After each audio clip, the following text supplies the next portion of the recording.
नमस्कार. शेवटी मागे ऐकू येते ना व्यवस्थित?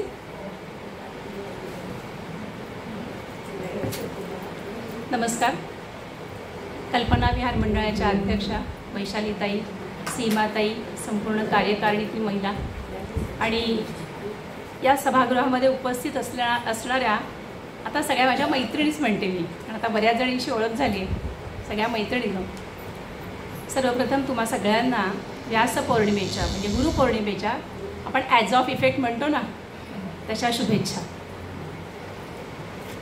कल्पना विहार मंडळाचे आभार, कारण मला तुम्ही हा एक मंच उपलब्ध करून देत आहे माझं जे काय मला मांडायचं ते बोलण्यासाठी, त्याबद्दल मंडळाचे आभार. आजचा आपला विषय आहे गुरुपौर्णिमा, अर्थातच व्यासपौर्णिमा. वेदव्यासांना वंदन करून मी माझ्या बोलण्याला सुरुवात करते.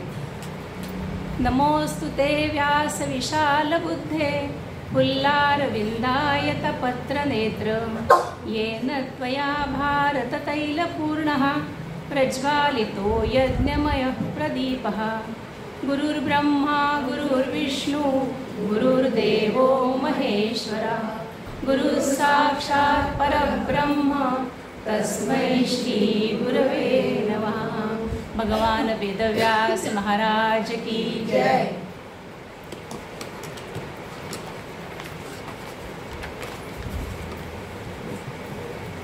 आपल्या हिंदू धर्मामध्ये जो आपला आर्य, सनातन आणि वैदिक असा पुरातन हिंदू धर्म आहे, या हिंदू धर्मामध्ये गुरुपौर्णिमेला अनन्यसाधारण महत्त्व आहे. गुरुपौर्णिमा हा दिवस आपल्या गुरुजनांच्या प्रती कृतज्ञता, आदर किंवा ऋण व्यक्त करण्याचा दिवस समजला जातो. आपण जन्मल्यापासून आयुष्याच्या कुठल्याही टप्प्यापर्यंत आपल्याला अनेक व्यक्ती अनंत गोष्टी शिकवत असतात. सुरुवात आपल्याला आईपासून आपली सुरुवात होते, आई वडील, आणि नंतर अगदी जेवायचं कसं किंवा चालायचं कसं हे कदाचित घरातली मावशी, आत्या ती शिकवत असेल. तिथपासून आजपर्यंत जे काय आपण आयुष्यामध्ये इप्सित साध्य केलेलं असेल तिथपर्यंत प्रत्येक टप्प्यामध्ये अनेक गुरु असतात. ते गुरु प्रत्येकाला खूप महान असायला पाहिजेत असं नाही बरं का. सरकारी खात्यात कोणी काम केलं असेल ना इथे, तर आठवा आपल्याला ऑफिसमध्ये सगळ्यात जास्त कोण शिकवतं? शिपाई. कारण अधिकारी येतात आणि जातात, ते शिपाई बुवा तिथे घट्ट असतात. आणि मी पक्क नोट केलं होतं पहिल्यापासून, कुठल्याही शाखेत गेलं ना तिथल्या त्या शिपाईशी दोस्ती करायची. कारण त्याला आधी ज्यांचे नंतर त्यांचे स्वभाव वैशिष्ट्य, त्याला दोन गोष्टी माहीत असतात, कुठली फाईल कुठे ठेवली आहे आणि कुठला माणूस कसा आहे. बस या दोन गोष्टी कळल्या ना की ती ब्रँच आपण जिंकली. असं गमतीचा भाग जाऊ दे. तर ह्या गुरूंच्या प्रती आदर व्यक्त करण्याचा हा सण, त्याला व्यासपौर्णिमा असंही म्हणतात. वेदव्यासांच्या प्रती आदर व्यक्त करण्याचाही हा दिवस आहे. दुसरी गोष्ट म्हणजे आषाढ महिना आपल्यासाठी खूप महत्त्वाचा आहे. पहिला दिवस आहे तो आषाढस्य प्रथम दिवस आहे कालिदास. त्या विषयावर पण एक व्याख्यान होऊ शकतं बरं का, तुमच्या दोघींकडे बघून म्हणते. त्यानंतर 11 दिवसांनी येते एकादशी, आपल्या पांडुरंगाची आहे. लाखो वारकरी, लाखो व्यक्ती तिकडे जातात. आपली समाजातली प्रतिष्ठा बाजूला ठेवून ते फक्त वारकरी म्हणून जातात. या वारकऱ्यांचा अख्ख्या जगाला आश्चर्य वाटणारा हा उत्सव. कुठलाही नेता नाही. एके ठिकाणी आलं होतं, नेता नाही म्हणूनच ती नीट नेली जाते, नेता नाही म्हणूनच. अशी ती सुंदर वारी. आणि आपल्यातल्या प्रत्येकाला वाटतं, आजकाल शहरातली बरेच जण जातात, पण जे जात नाही त्यांच्या मनात अगदी असतंच. आणि नंतर येणारा हा पौर्णिमेचा म्हणजे गुरुपौर्णिमेचा उत्सव. वेदव्यासांच्या प्रती हे आपण बोललो म्हणून वेदव्यासांच्याबद्दल थोडंसं बोलते. पुन्हा हे सगळं तुम्हा सगळ्यांना माहितीच असणार, कारण कल्पना विहार मंडळामध्ये 40-40 वर्ष जे येत असतील त्यांनी किती ऐकलेलं असेल. म्हणजे बऱ्याचदा वक्त्यापेक्षा श्रोत्यांना माहिती जास्त असतं. हा तसा प्रकार आहे, मला कल्पना आहे. की तुम्हाला माहिती असलेलंच फक्त मी इथे बसून सांगणार आहे. गोड मानून घ्या आणि चुकलं विकलं तर मला नंतर सांगा, तपासून घ्या मी म्हणते ते बरोबर आहे का. वेदव्यास ही एक अलौकिक अनुभूती होती आणि त्यामुळे अर्थातच वेदव्यासांचा जन्म हा अलौकिकच असणार आहे. वसिष्ठ मुनी आपल्याला माहिती आहेत. वसिष्ठ मुनींचा मुलगा आहे शक्ती आणि या शक्तीचा पुत्र आहे पराशर. पराशर ज्या वेळेला आईच्या गर्भात असतो, म्हणजे तिचं नाव अद्रंशती असं तिचं नाव आहे त्यांच्या आईचं. तो ज्या वेळेला गर्भात असतो त्याच वेळेला त्याच्या मुखातनं आलेले वेदांचे उद्गार वसिष्ठांना ऐकू आलेले आहेत. आणि वसिष्ठांच्या लक्षात येतं की माझ्याकडे असलेली ज्ञानाची परंपरा जी आहे, जी साठवण आहे माझ्याकडची, ही पुढच्या पिढीकडे संक्रमित करण्यासाठी पराशर हा योग्य आहे, पण त्याला योग्य ठिकाणी योग्य ते शिक्षण मिळायला हवं. पराशरांना जन्म झाल्याबरोबरच स्वतः वसिष्ठ त्यांची काळजी घेत आहेत आणि त्यांना सगळ्या प्रकारचं ज्ञान देऊ करत आहेत. पराशरांनी हिमालयामध्ये जाऊन खूप घोर तपश्चर्या केलेली आहे आणि एक दिवशी हिमालयातून तपश्चर्या करून ते यमुनेच्या काठावर आलेले आहेत. त्यांना आता पलीकडे जायचं आहे. फक्त पलीकडे जायसाठी नौका आहे त्या नदीमध्ये सिद्ध असलेली. ती नौका चालवणारी एक अत्यंत लावण्यवती युवती आहे. तिचं नाव आहे मत्स्यगंधा. पराशरांनी ज्यावेळेला तिच्याकडे पाहिलं त्यावेळेला ते तिच्याकडे आकृष्ट विकृष्ट झालेले नाहीत. कुठलीही वासना त्यांच्या मनामध्ये आलेली नाही. हे स्वतः गुरुदेव अभ्यंकरांनी मला सांगितलेलं आहे. मला म्हणजे आम्ही गेलो होतो तेव्हा. म्हणजे खूप ठिकाणी त्याचे वेगळे उल्लेख असतात, ते सगळे चुकीचे आहेत. गुरुदेव म्हणतात ते 100% बरोबर. पराशरांनी जेव्हा तिच्याकडे पाहिलं तेव्हा त्यांच्या मनात आलं की माझ्याकडे आलेली जी विद्या आहे ही जर मला पुढे संक्रमित करायची असेल तर मला चांगला पुत्र व्हायला हवा आणि तो हिच्या माध्यमातून होऊ शकतो. आणि म्हणून त्यांनी तिला प्रस्ताव मांडलेला आहे. मत्स्यगंधा काय करते, अत्यंत लावण्यवती देखणी आहे. म्हणजे असा उल्लेख आहे कथेमध्ये, कथाकार करतात की त्यावेळेला जगामध्ये जर 5-6 कोणी सौंदर्यवती असतील तर त्यातली एक मत्स्यगंधा आहे जगामध्ये. ती त्यांना एक वस्तुस्थिती सांगते आणि एक अट घालते. वस्तुस्थिती अशी सांगते की माझ्या अंगाला माशाचा वास येतो, खूप दूरवरपर्यंत हा वास येतो, मी मत्स्यगंधाचे. तर ते भगवानच आहेत, त्यांना माहितीच आहे. आणि दुसरी ती अट टाकते की तुमचा प्रस्ताव मला मान्य आहे, पण माझ्या कौमार्याचा भंग होता कामा नये. ते स्वतः अत्यंत तपाने, त्यांच्याकडे अनेक सिद्धी प्राप्त आहेत, त्यामुळे ते म्हणाले काहीच हरकत नाही. आणि पहिला जो मुद्दा आहे त्याच्यावरती ते म्हणाले माझ्या सिद्धीने मी असा बदल करीन की तुझ्या अंगाला माशाचा वास जाईलच, पण तुझ्या अंगाला सुवास येईल, सुगंध येईल. आणि तो सुगंध अनेक योजने म्हणजे 8-8, 9-9 मैलपर्यंत जाईल. आणि म्हणून तिचं नाव पडलं योजनगंधा. पराशरांच्या तपस सामर्थ्याने ती जी नौका आहे त्या नौकेच्या भोवती एक धुक्याचं जाड वलय निर्माण केलं गेलं. आणि वेदव्यास ज्या वेळेला पलीकडच्या तीरावर उतरले त्यावेळेला त्यांच्या मुलाचा जन्म झालेला आहे. याला ना कधी कधी मानसपुत्र असंही म्हणतात बरं का. मानसपुत्र म्हणजे कसं, तो आज जे आपल्याला माहिती आहे दोघांच्या संयोगातनं पुत्र किंवा पुत्री उत्पत्ती होणं अशी काही गरज नव्हती. आपण अनेक उदाहरणं पाहिलेली आहेत, द्रोणामध्ये जन्मलेले आहेत, अनेक घामापासून जन्म झालेला आहे किंवा अनेक असं आपण वाचलेलं आहे. तीव्र अशी इच्छा मनात झाली की होणारा जो पुत्र आहे मनातल्या इच्छेने झाले त्याला मानसपुत्र म्हणतात बरं का, असे उल्लेख आहेत. असा व्यासांचा जन्म आहे. वेदव्यास हे नंतर आलं. आता ही म्हणते की माझी छोट्या छोट्या बाळाला फिरवायची, त्याला कुशीत घ्यायचं, माझं वात्सल्याची हौस राहिली ना. मग त्यावेळेला तिला व्यासांनी असं सांगितलंय. उल्लेख असा आहे की व्यास एकदम 18 वर्षाचा पूर्ण पुरुष जन्माला आलेले आहेत. ह्याच्यावरती आपण विश्वास ठेवायचा का, कशात जायचं नाही आपण, कारण आपल्या बुद्धीच्या पलीकडे खूप गोष्टी असतात. अहो साधी सुरळीची वडी कशी करायची हे विचारलं 4 बायकांच्या सुरळीचे वडे होतात, वडी होत नाही. आपल्या बुद्धीच्या पलीकडे खूप आहे, एवढं पक्क लक्षात ठेवायचं. आणि तेव्हा ते सांगतात की माते मी आत्ता जातोय, पण ज्या क्षणी तुला माझं स्मरण होईल त्या क्षणी मी जिथे असेल तिथून परत येईन. आणि वेदव्यास हे जे आपल्या वडिलांबरोबर पराशरांबरोबर ते हिमालयामध्ये निघून गेलेले आहेत. इकडे नंतर ही जी योजनगंधा आहे तीच सत्यवती आहे. तिचा इतिहास आपण फार नको बघायला, थोडंसं सांगते की नंतर राजा शंतनू येतो, चक्रवर्ती सम्राट. तो तिच्या प्रेमात पडतो आणि तिच्यापुढे प्रस्ताव मांडतो. मग ती म्हणते नेहमीप्रमाणे माझ्या मुलाला राज्य मिळायला पाहिजे. पण तोपर्यंत राजा शंतनूनी गंगेशी विवाह करून त्याला गंगेपासून पुत्र झालेला आहे आणि तो म्हणजे भीष्म आहे. आणि मग नंतर स्वतः भीष्म येतात आणि प्रतिज्ञा करतात की मी लग्न करणार नाही. त्यामुळे तिचा मार्ग सुकर होतो. त्यांचं लग्न होतं. पुढे विचित्रवीर्य आणि चित्रांगद यांचा जन्म होतो. पुढे अनेक युद्धांमध्ये आणि अनेक कारणांमुळे ते दोघं मारले जातात आणि एक वेळ अशी येते की पुढे वंश चालणार कसा. आणि तेव्हा सत्यवतीने वेदव्यासांना आमंत्रण केलेलं आहे आणि तिच्या इच्छेनुसार तिच्या सांगण्यावरनं म्हणजे मातृ आज्ञा या अनुषंगाने याप्रमाणे नियोग पद्धतीने व्यासांपासून पुढे पुत्र निर्माण झालेले आहेत. आपल्याला माहिती आहे धृतराष्ट्र आहे, पंडू आहे आणि दासीपुत्र विदुर आहे. त्या कथेत आपल्याला जायला नको कारण तो आपला विषय नाही. व्यासांना एवढं महत्त्व का? व्यासांचं महत्त्व अशासाठी आहे की त्यांनी आपल्या हिंदू धर्माला ललामभूत ठरेल असं मोठं कार्य केलं आहे, ज्यासाठी आपल्या अनेक पिढ्या त्यांच्या ऋणात राहतील. काय केलं आहे? व्यासांना सगळे वेद या ब्रह्मांडामध्ये दिसले आणि ऐकू आले. आपल्याला माहिती आहे वेद हे कुणी एका व्यक्तीने लिहिलेले नाही आहेत, अपौरुषेय असं वेदांना म्हणतात. पण हे सगळे वेद मिळून एकच होतं बरं का. एकायतन असं त्याला म्हटलेलं आहे, एकच होता. आणि तेव्हा व्यासांच्या असं लक्षात आलं की याच्यामध्ये जे ठासून धरलेलं ज्ञान आहे हे पुढच्या पिढीला जर समजून संक्रमित करायचं असेल तर एका माणसाला अनेक जन्म घ्यायला लागतील.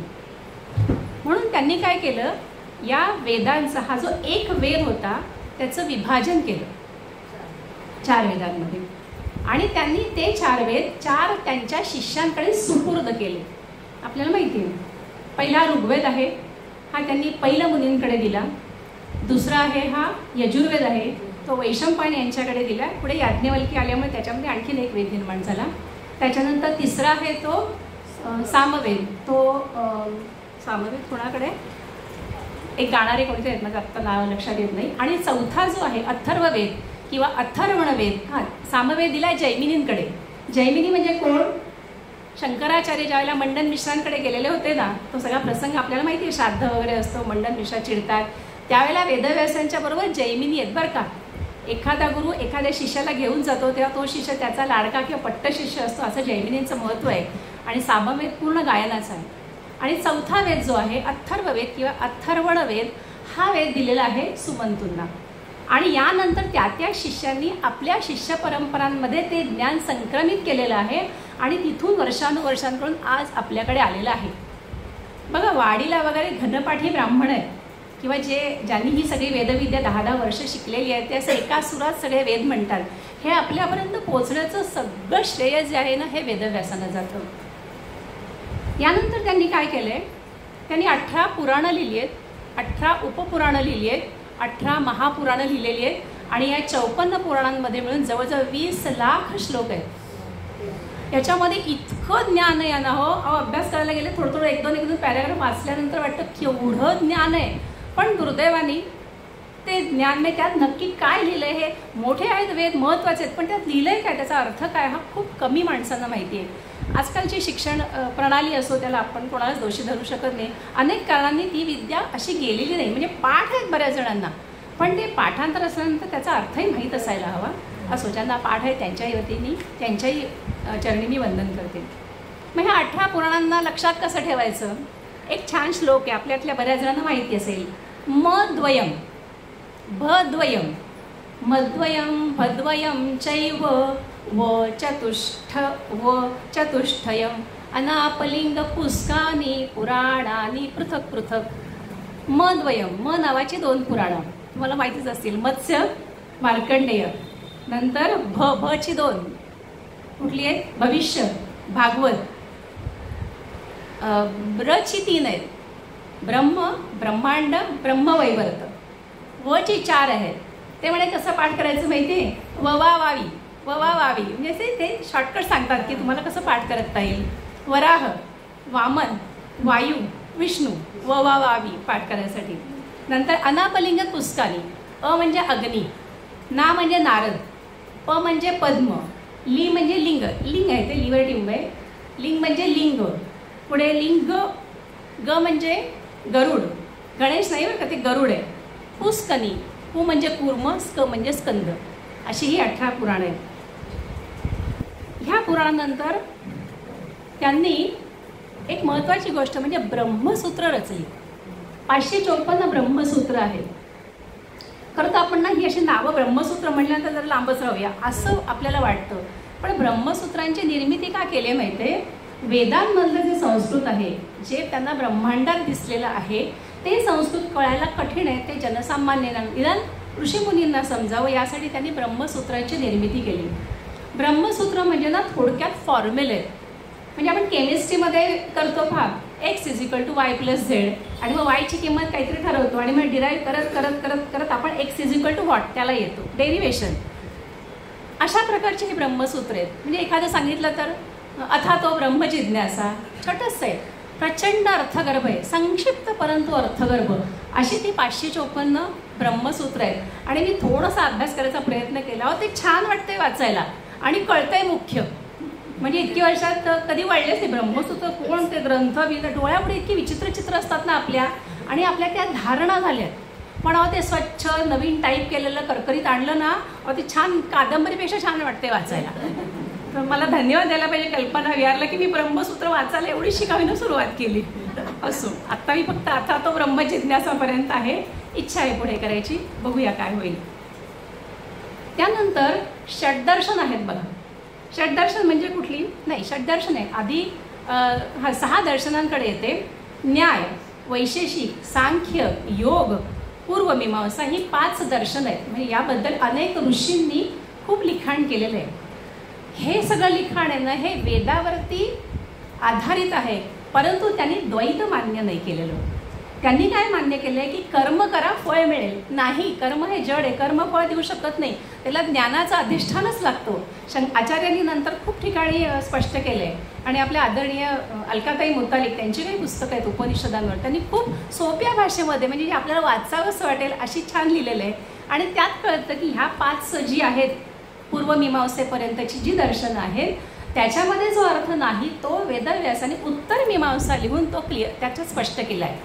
म्हणजे संपूर्णपणे द्वैताचं महत्त्व आपण मानतो ना, माझ्याही हृदयामध्ये परमात्मा आहे, तुमच्याही हृदयामध्ये आहे, म्हणजे सगळीकडे तोच परमात्मा भरून उरलेला आहे.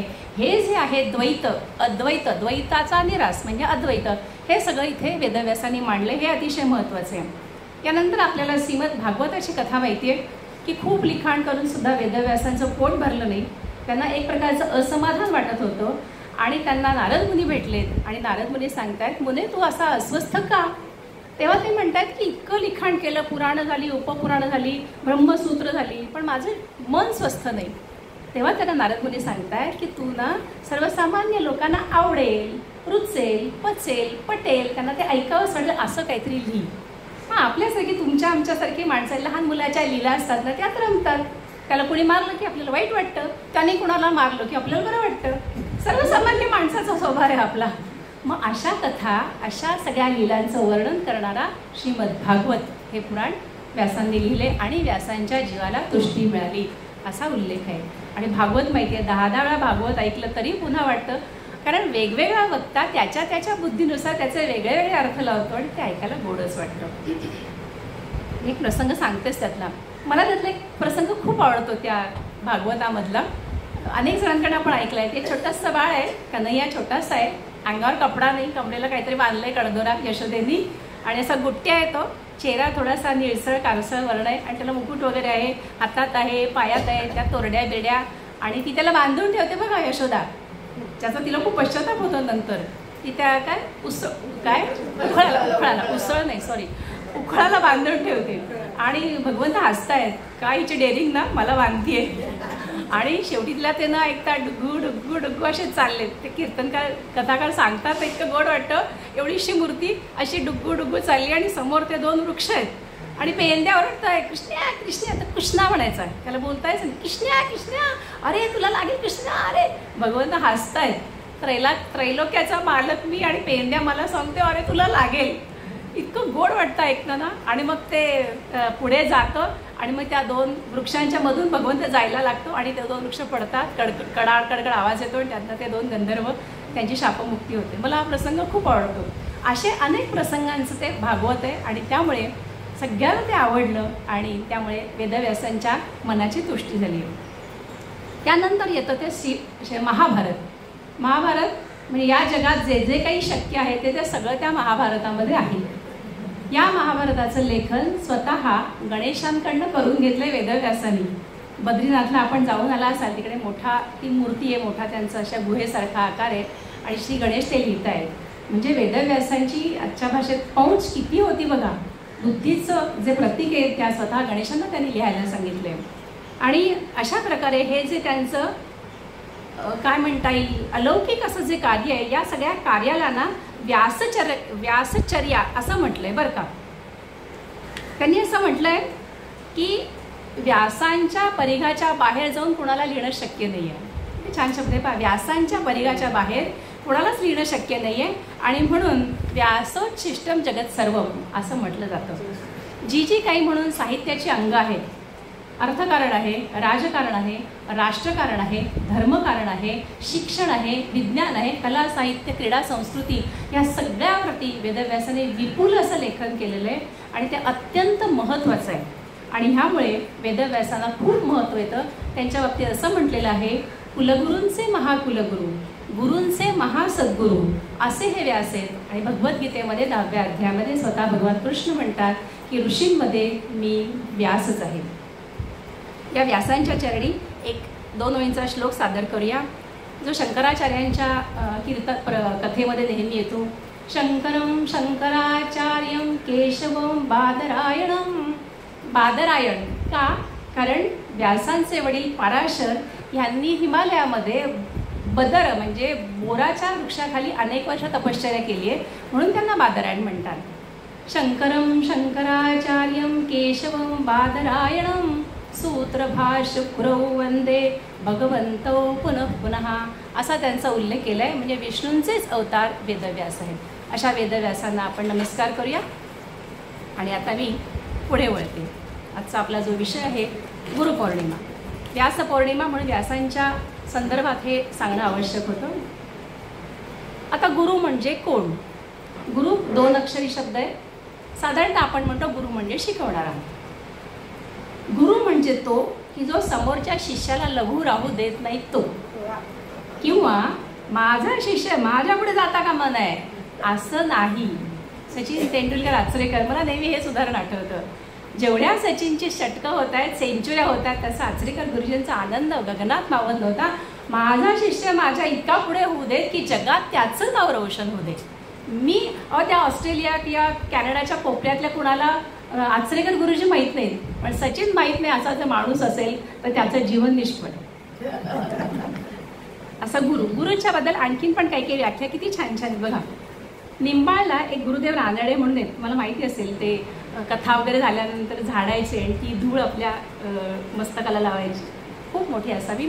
ते काय म्हणतात, गुरु म्हणजे ईश्वराचं गुप्त रूप. छान आहे की नाही? नंतर गुरुच्या बाबतीत असंही म्हटलं जातं, गु म्हणजे अंधकार आणि रू म्हणजे काढून टाकणारा, अंधकार काढून टाकणारा तो गुरु. गुरुचं आणखीन एक त्याचं थोडंसं विश्लेषण असं आहे की गुरुमध्ये 3 अक्षरं आहेत. 3 कशी? ग, उ आणि र आणि परत उ आहे. ग म्हणजे काय? ग म्हणजे गणेश बीज, गणेशाचं बीज ग आहे. एखादी गोष्टची माझ्या बुद्धीला कळते, म्हणजे मी आता बसले, माझी काय गुलाबी टोमॅटो कलरची साडी आहे हे तुम्हाला जे कळत असेल, किंवा तुम्ही सगळ्या बसल्यात, त्यातल्या काहींना थोडीशी झोप येते, कंटाळवाणं होते, हे जे मला कळतंय, हे जे माझ्या बुद्धीला कळतंय, ह्याला गणेश बीज म्हणायचं. त्याच्यानंतर पुढे येतं र. र हे अग्निबीज आहे. अग्निबीज काय करतं? समूळ नाश करतं. कशाचा? 2 गोष्टींचा. एक आपल्याला अज्ञान असतं किंवा एक आपल्याला विपरीत ज्ञान असतं. साधं उदाहरण, आपल्याला जर ढोकळा करायचा असेल तर सोडा कधी घालायचा असतो? सोडा किंवा इनो, ती ताटली त्यातनं वाफ यायला हवे ना, असं तयार व्हायचं असतं, असं योद्ध्यासारखं. कोणाला मध्ये द्यायचं, चहा वे कॉफी सगळे बंद, कारण आता मला ढोकळा टाकायचा आहे. आणि मग त्या पिठामध्ये मला पटकन तो सोडा टाकून गरम पाणी घालायचं, भर करून पटपट त्याच्यावर टाकायचं आहे. माझ्या सासूबाईंनी सांगितलं, वाटेल जे झालं तरी ढोकळा करताना कुणाकडे बघायचं नाही, त्याशिवाय ढोकळा चांगला होणार नाही. मी ते कायम पाळते. पण हे जर माहीतच नाही, मी ढोकळा सकाळीच कधीतरी घालून टाकला तर ती ढोकळीच होणार, ढोकळा नाही होणार. अज्ञान. दुसरं विपरीत ज्ञान. आता समजा तोच मला ढोकळा करायचा आहे आणि त्या ढोकळ्यामध्ये मी समजा सोड्याच्या ऐवजी दुसरंच काहीतरी पापडखार घातला, नाही फुलणार ना. वेळेवर टाकलाय पण पापडखार आणि ढोकळा नाही फुलणार, पुन्हा ढोकळीच. हे आहे विपरीत ज्ञान. अज्ञान आणि विपरीत ज्ञान दोन्हीचा निराश करणारं बीज आहे, ते म्हणजे र बीज आहे, अग्निबीज. मध्ये जो येतो हा ऊ आहे. ऊ म्हणजे काय? ऊ म्हणजे विष्णू बीज आहे. त्याचा अर्थ अनुभव. विष्णू बीज हे अनुभवाचं बीज आहे. गुरूंच्या स्वतःच्या अनुभवातून पण त्यांना काही विद्या येत असते. त्यांनी ती काळाच्या कसोटीवर घासलेली असते आणि मग ती विद्या शिष्याकडे दिली जाते. अशी सगळी शिक्षण देणारा जो आहे तो गुरु. असे गुरुचे अनेक त्यांनी व्याख्या केलेल्या आहेत. रवींद्रनाथ टागोर खूप छान म्हणतात. ते काय म्हणतात? गुरु म्हणजे कोण? गुरु म्हणजे भूतकाळाचा दुवा आणि भविष्य काळाचा दिवा. दोन पिढींचा सांधा जोडणारा जो आहे तो गुरु आहे. खूप छान, मला हे पण आवडलं. माऊली काय म्हणतात? गुरु म्हणजे अक्षरे दोन. माऊलींचं म्हणजे तसंच गोड गोड गोड असतं. किती आश्चर्य आहे ना. आयुष्यभर ज्यांना लोकांनी इतका त्रास दिला. आमची शेजारी एकदा माझ्याकडे हसली नाही तरी मी 8 दिवस विसरत नाही. आवर्जून ती आली की मी धाडकन दार लावते. का? तेव्हा ती हसलेली नाही आहे. ती बिचारी विसरून पण गेली. आम्ही नाही विसरत. पण ज्या समाजाने भिक्षा खाऊ दिली नाही, भिक्षेचं जे काय होतं ते खाली टाकलं, त्याच्यावरती ती काय जिलबी वगैरे होती त्याच्यावरती वाळू टाकली, पाय टाकले का की या बाळांना मिळू नये, असा जो समाज वागला आहे त्यांच्याशी पण कसे असतील ना ज्ञानोबा, कसे असतील ही 4 भावंडं. कधीतरी असं वाटतं की माहीत नाही आपण तिथे कधी होतो नाही होतं, आपल्याला काय कळणार. तर अशा माऊलींनी खूप छान लिहिलं आहे. गुरु म्हणजे अक्षरे दोन परी अमृताचा समुद्र जाणं. गुरु म्हणजे अक्षरे दोन अमृताचा समुद्र जाणं. तयामध्ये बुडताचे क्षण केवी होय परियसा. त्याच्यानंतर एक क्षण जरी बुडलास ना तरी तू नाहून निघशील. असा हा गुरु असतो. आता काय असतं माहिती आहे की आपली मैत्रीण, आता ही माझ्या इथे बसले, ती बसली, हिने इथला अनुग्रह घेतला, तिथला अनुग्रह घेतला की मी चालले अनुग्रह घ्यायला. असा घ्यायचा का अनुग्रह? नाही. आंधळं अनुकरण करायचं नाही. एक खूप छान श्लोक आहे याच्यामध्ये. गतानुगतिको लोको न लोकः पारमार्थिकः वालुका लिंग मात्रेण गतम मे ताम्रभाजनम. ताम्रभाजनम म्हणजे तांब्या. काय म्हणतो श्लोक हा? श्लोक हा असं म्हणतो, एक छोटासा प्रसंग आहे त्याच्यामध्ये. एक साधक असतो आणि तो काय देवाच्या दर्शनाला वगैरे गेलेला आहे आणि तो तिथे राहतोय. तिथे नदी आहे. सकाळी उठल्यानंतर नदीवरती आंघोळ करायचा प्रघात आहे आणि जाताना तांब्या घेऊन जायचा. मी नदीचं पाणी भरून घेऊन यायचं. आपण येताना नदीवरनं रितं येऊ नये असं म्हणतात. तो जातो भल्या पहाटे आणि आता तांब्या घेऊन कसं जाणार, त्याला थोडं पोहावंसं पण वाटतं. तांब्या आडेल ना, म्हणून तो असं ठरवतो की तांब्या मी वरती काठावर ठेवतो आणि म्हणतो आज जायला निघतो. पण तो म्हणतो मी येईपर्यंत माझा तांब्या गेला तर मग तो जीव नाही ना, आपला जीव अडकणार ना याच्यात. तो म्हणतो मी असं करतो, मी वरती येतो आणि तिथे रेती आहे ना वाळू, त्या वाळूमध्ये पुरून ठेवतो. कोणाला काय कळणार आहे, पुरून ठेवतो आणि जातो.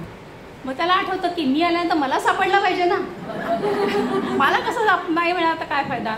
पण तो काय करतो, तो जो जिथे त्याने तो ठेवलेला असतो ना त्याच्यावरती छोटी अशी शिवलिंग तयार करतो. मी ओळखू येईल ना, लांबून दिसेल ते की हे शिवलिंग. मस्त जातो पाण्यामध्ये, छान थंड पाणी असतं. असा मस्त पोहणाऱ्यांना आवडतं बघा, असे मस्त हात मारतो आणि छान तासभर डुंबतो, आंघोळ करतो आणि त्याचंही चालू आहे. एवढ्यात तिथे देवदर्शनाकरता एक बस येते. त्या बसमध्ये 40 जण असतात. आता गाईड असतात ना, गाईड त्यांना नेहमी काहीतरी वेगळं सांगायला हवं असतं. बऱ्याचदा इतिहास ते स्वतः क्रिएट करतात. त्यांनी असं सांगितलं, हे तीर्थक्षेत्र इतकं चांगलं आहे, इथे तुम्ही या वाळूमध्ये असं एखादी शिवलिंग तयार करा आणि मग देवाचं दर्शन घ्या, म्हणजे तो देव तुम्हाला पावतो. 40 जण होते. हा इथे येईपर्यंत 40 शिवलिंग होती. कुठली मी फोडू आता, कुठलं एक फोडलं तरी मलाच फोडतील. त्याचा तो गतम्मे ताम्रभाजनम. मुद्दा असा की शेजारच्यानी केले किंवा दुसऱ्याने केले म्हणून नाही करायचे, मी ते समजून घ्यायचे. गुरु करताना कबीर कसे म्हणतात, पाणी पिना छान के, गुरु करना पहचान के. आणि एकदा गुरु केल्यानंतर मात्र तो सोडायचा नाही. एकदा एका देवावर श्रद्धा ठेवली की ती पूर्ण श्रद्धा ठेवायची. एक माणूस असतो, त्याला दर सोमवारी तो शंकराला जातो. मग त्याच्या मनात येतं की सोमवारी गेल्यामुळे जर शंकर प्रसन्न होत असेल तर मी रोज जाईन, म्हणजे तो जास्त गुणिले 7 इतका प्रसन्न होईल की नाही. म्हणून तो सोमवारी जातो, मंगळवारी जातो. पांढरी फुलं आहेत, पाणी आहे, बिल्वपत्रे, मनापासून अगदी मनापासून नमस्कार करतो. देवा मी तुझी पूजा करतो, मला लॉटरीचं तिकीट लावून दे ना प्लीज. मनापासून करतो, अगदी मनापासून. लॉटरीचं तिकीट लागू दे ना मला, लॉटरीचं तिकीट लागू दे ना. अहो 1 महिना झाल्यानंतर शंकर बाहेरून त्याच्या काढकन कानफडात वाजवतो, मेल्या तिकीट विकत तर घे ना. तू विकत घेतलंस तर मी लावीन ना. असं श्रद्धा ही चांगल्या प्रकारे असावी, मनापासून असावी. आता गुरु काय करतात, म्हणजे गुरु कशाला आहेत, गुरूंची गरज काय आहे ना. आपल्या 4 वाक संस्कृती, खाओ पिओ मजा करो, आगे का आगे देखा जाएगा, असं नाही. एक युरोपियन तत्ववेत्ता आहे, त्याचं नाव आहे अर्नॉल्ड टॉयनबी. आपल्याला हे नाव माहीत असेल. खूप प्रचंड लिखाण आहे, प्रचंड म्हणजे त्यांनी काय काय लिहिले वाचेपर्यंत दम लागतो. यांनी असं म्हटलेलं आहे की एका संस्कृतीवरती दुसरी संस्कृती आक्रमण करते आणि त्या संस्कृतीचा नाश करते. मार्मोनियन संस्कृती, बार्बोनियन संस्कृती, ग्रीक संस्कृती अशा इतरांच्या आक्रमणाने नष्ट झाल्या. ग्रीक संस्कृती अत्यंत थोर होती. ऑरिस्टॉटल आहे त्याच्यामध्ये, प्लेटो आहे, सॉक्रेटिस आहे आणि अत्यंत वैभवशाली अशी संस्कृती, परंतु आक्रमणामुळे त्या म्हणजे या जगातनं नष्ट झाल्या. तो असं म्हणतो की जर आक्रमण करणारे आणि आक्रांके ज्यांच्यावरती आक्रमण होईल, ह्या सगळ्यांनी जर हे लक्षात घेतलं की आम्ही मानवच आहोत, सगळ्यांच्या व्यथा सुखदुःख सारखीच आहेत, यांच्यात जर एकमेकांमध्ये प्रेम निर्माण झालं, असं झालं तर युद्धच होणार नाहीत. हा भाग निराळा. पण हा तत्ववेत्ता आहे, तो म्हणतो असं प्रेम निर्माण व्हावं आणि असं विश्वबंधुत्व निर्माण व्हावं. ते जर झालं तर या जगातली दुःख नष्ट होतील.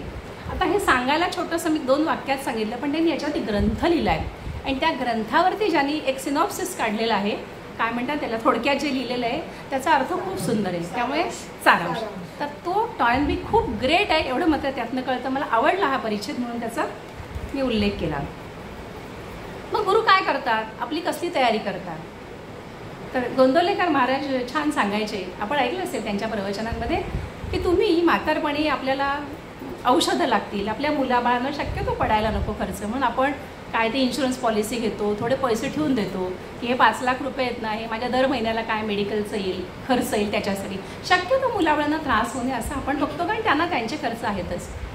अशी म्हणायची तुम्ही तयारी करता, मग थोडी पुढची पण करा ना.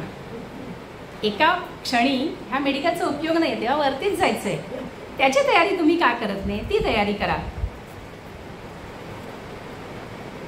ते असं म्हणतात की आयुष्यामध्ये सुख आहे, दुःख आहे, ते नेहमीप्रमाणे आपण नेहमीच म्हणतो की सुखानंतर दुःख, दुःखानंतर सुख, ते सगळं जुनं झालं, ते त्याच्यानंतर आपल्याला मृत्यू येणारच आहे.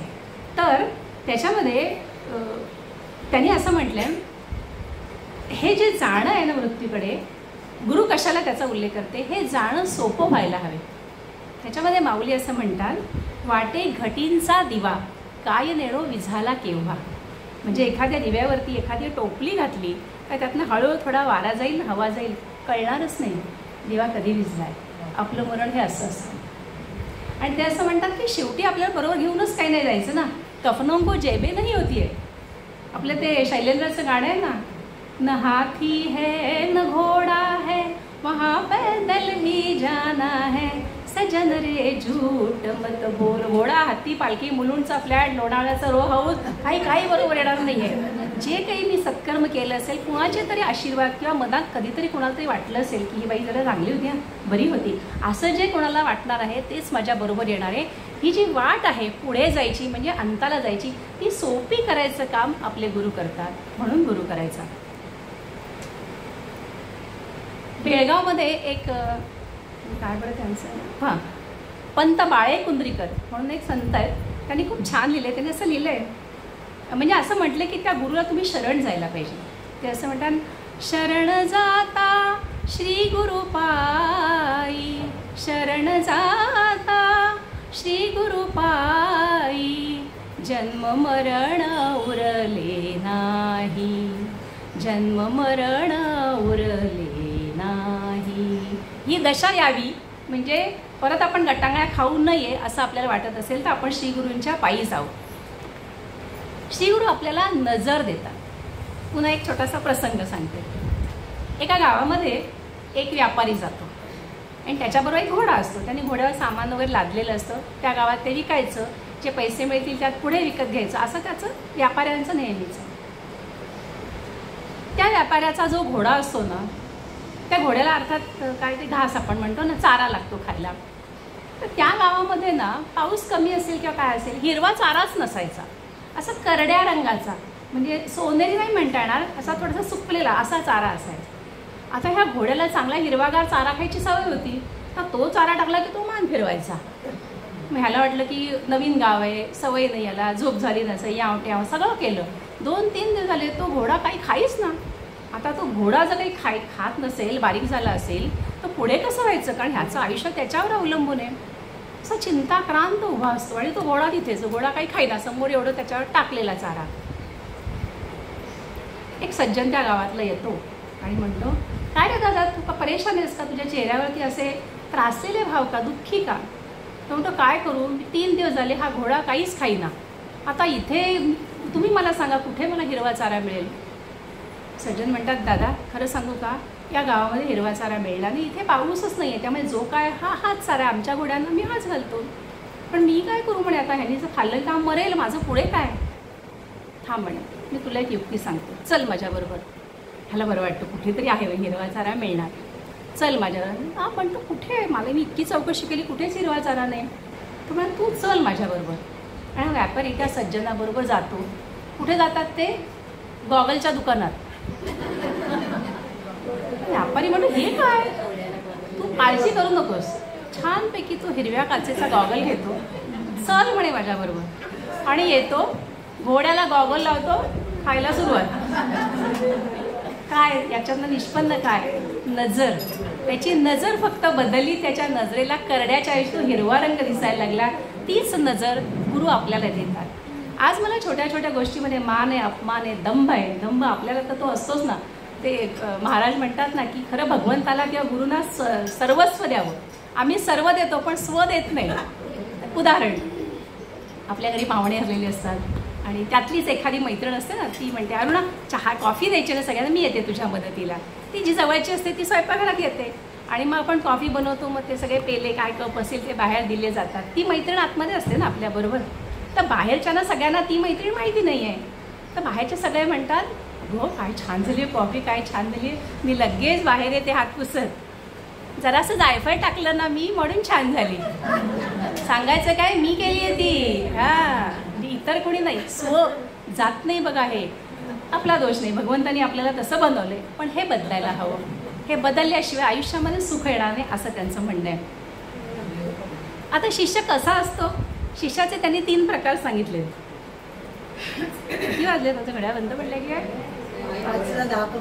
भरपूर भरपूर म्हणजे फार कंटाळा नाही करणार मी. शिष्य कसा असतो, 3 प्रकारचा असतो. ते पण म्हणजे कसं लक्षात ठेवायचं. मला लक्षात ठेवायची पद्धत खूप आवडली. हे एका ह्याच्यात सांगितलं त्यांनी, माकागो. माकागो सांगते. मा म्हणजे मासा. काही शिष्य कसे असतात, पाण्यामध्ये मासा असतो ना, तो जर पाण्याच्या बाहेर काढला तर मरतो तडफडून. म्हणजे जीवन नाही तर जीवन नाही असा शिष्य असतो. गुरुपासून लांब ठेवला की तो जातो. दुसरा माका. का म्हणजे कासव. कासव किंवा बेडूक कसे असतात, पाण्यातही राहतात आणि जमिनीवरही राहतात. दोन्हीकडे ते जगू शकतात. त्याला ते म्हणतात, म्हणे एखादा माणूस असतो ना, तो प्रवचनात आला ना किंवा कीर्तनात आला ना की अगदी असा बघतो, ते बुवा काय सांगतात ते प्रेमाने ऐकतो, भगवंत यावं तेव्हा सगळं ऐकतो. एकदा 6 वाजता घरी गेला की तो त्याची जी भवानी देवी आहे तिच्या मागे. तिथे कीर्तनातलं अजिबात बोलायचं नाही, काही नाही. कोथिंबीर आणा कोथिंबीर, आलं आणा आलं, लसूण आणा लसूण, असं त्यातून वाचेल लसूण बोलायला नको, जे काय असेल ते. म्हणजे तो तिथे इथलं सांगत नाही, इथलं तिथे सांगत नाही, गमतीने थोडंसं. आणि तिसरा असतो तो कोण, मा का गो. गो म्हणजे कोण, नर्मदेतला गोटा. वर्षानुवर्ष त्या नर्मदेमध्ये तो आहे, सद्गुरूंच्या पाशी आहे. धम्म काही फरक नाही. ज्या दिवशी जसा आला ते सगळे राग लोभ दंभ जे काय ते तसेच्या तसे. हे प्रकार असतात. आणखीन एक प्रकार आहे बरं का शिष्याचा, थोडीशी गंमत. हा शिष्य आजच्या युगातला आहे, म्हणजे आपल्या भाषेत चॅप्टर शिष्य आहे बरं का. गुरु आणि शिष्य दोघं राहत आहेत. तो गुरूंची सेवा वगैरे करतोय. तर गुरूंची तब्येत बरी नाही आहे, अंतरावर पडलेले आहेत, त्यांना ताप बीप आहे आणि असे जरा क्षीण झालेले आहेत. ते म्हणतात, बाळा जरा बघतोस का, बाहेर पाऊस आहे का, जरा बघशील का. गुरुजी अहो ते काय बघायचं, ते बघा बाहेरनं मांजर आलं आत्ताच, ते बघा. ते ओलं असेल तर पाऊस आहे, ओलं नसेल तर पाऊस नाही. थोडा वेळ जातो. आता त्यांना झोपायचं आहे आणि दिवा आहे ना, तर त्या दिव्यामुळे झोप येत नाही बघा, लाईटमुळे बऱ्याच वेळा झोप येत नाही. बाळा मला झोपायचं आहे रे, तो लाईट जरा दिवा जरा बंद करशील. गुरुजी यावं त्यात काय, डोळे मिटून घ्या ना, काय तर पांघरून घ्या, झालं. आणखीन थोडा वेळ जातो.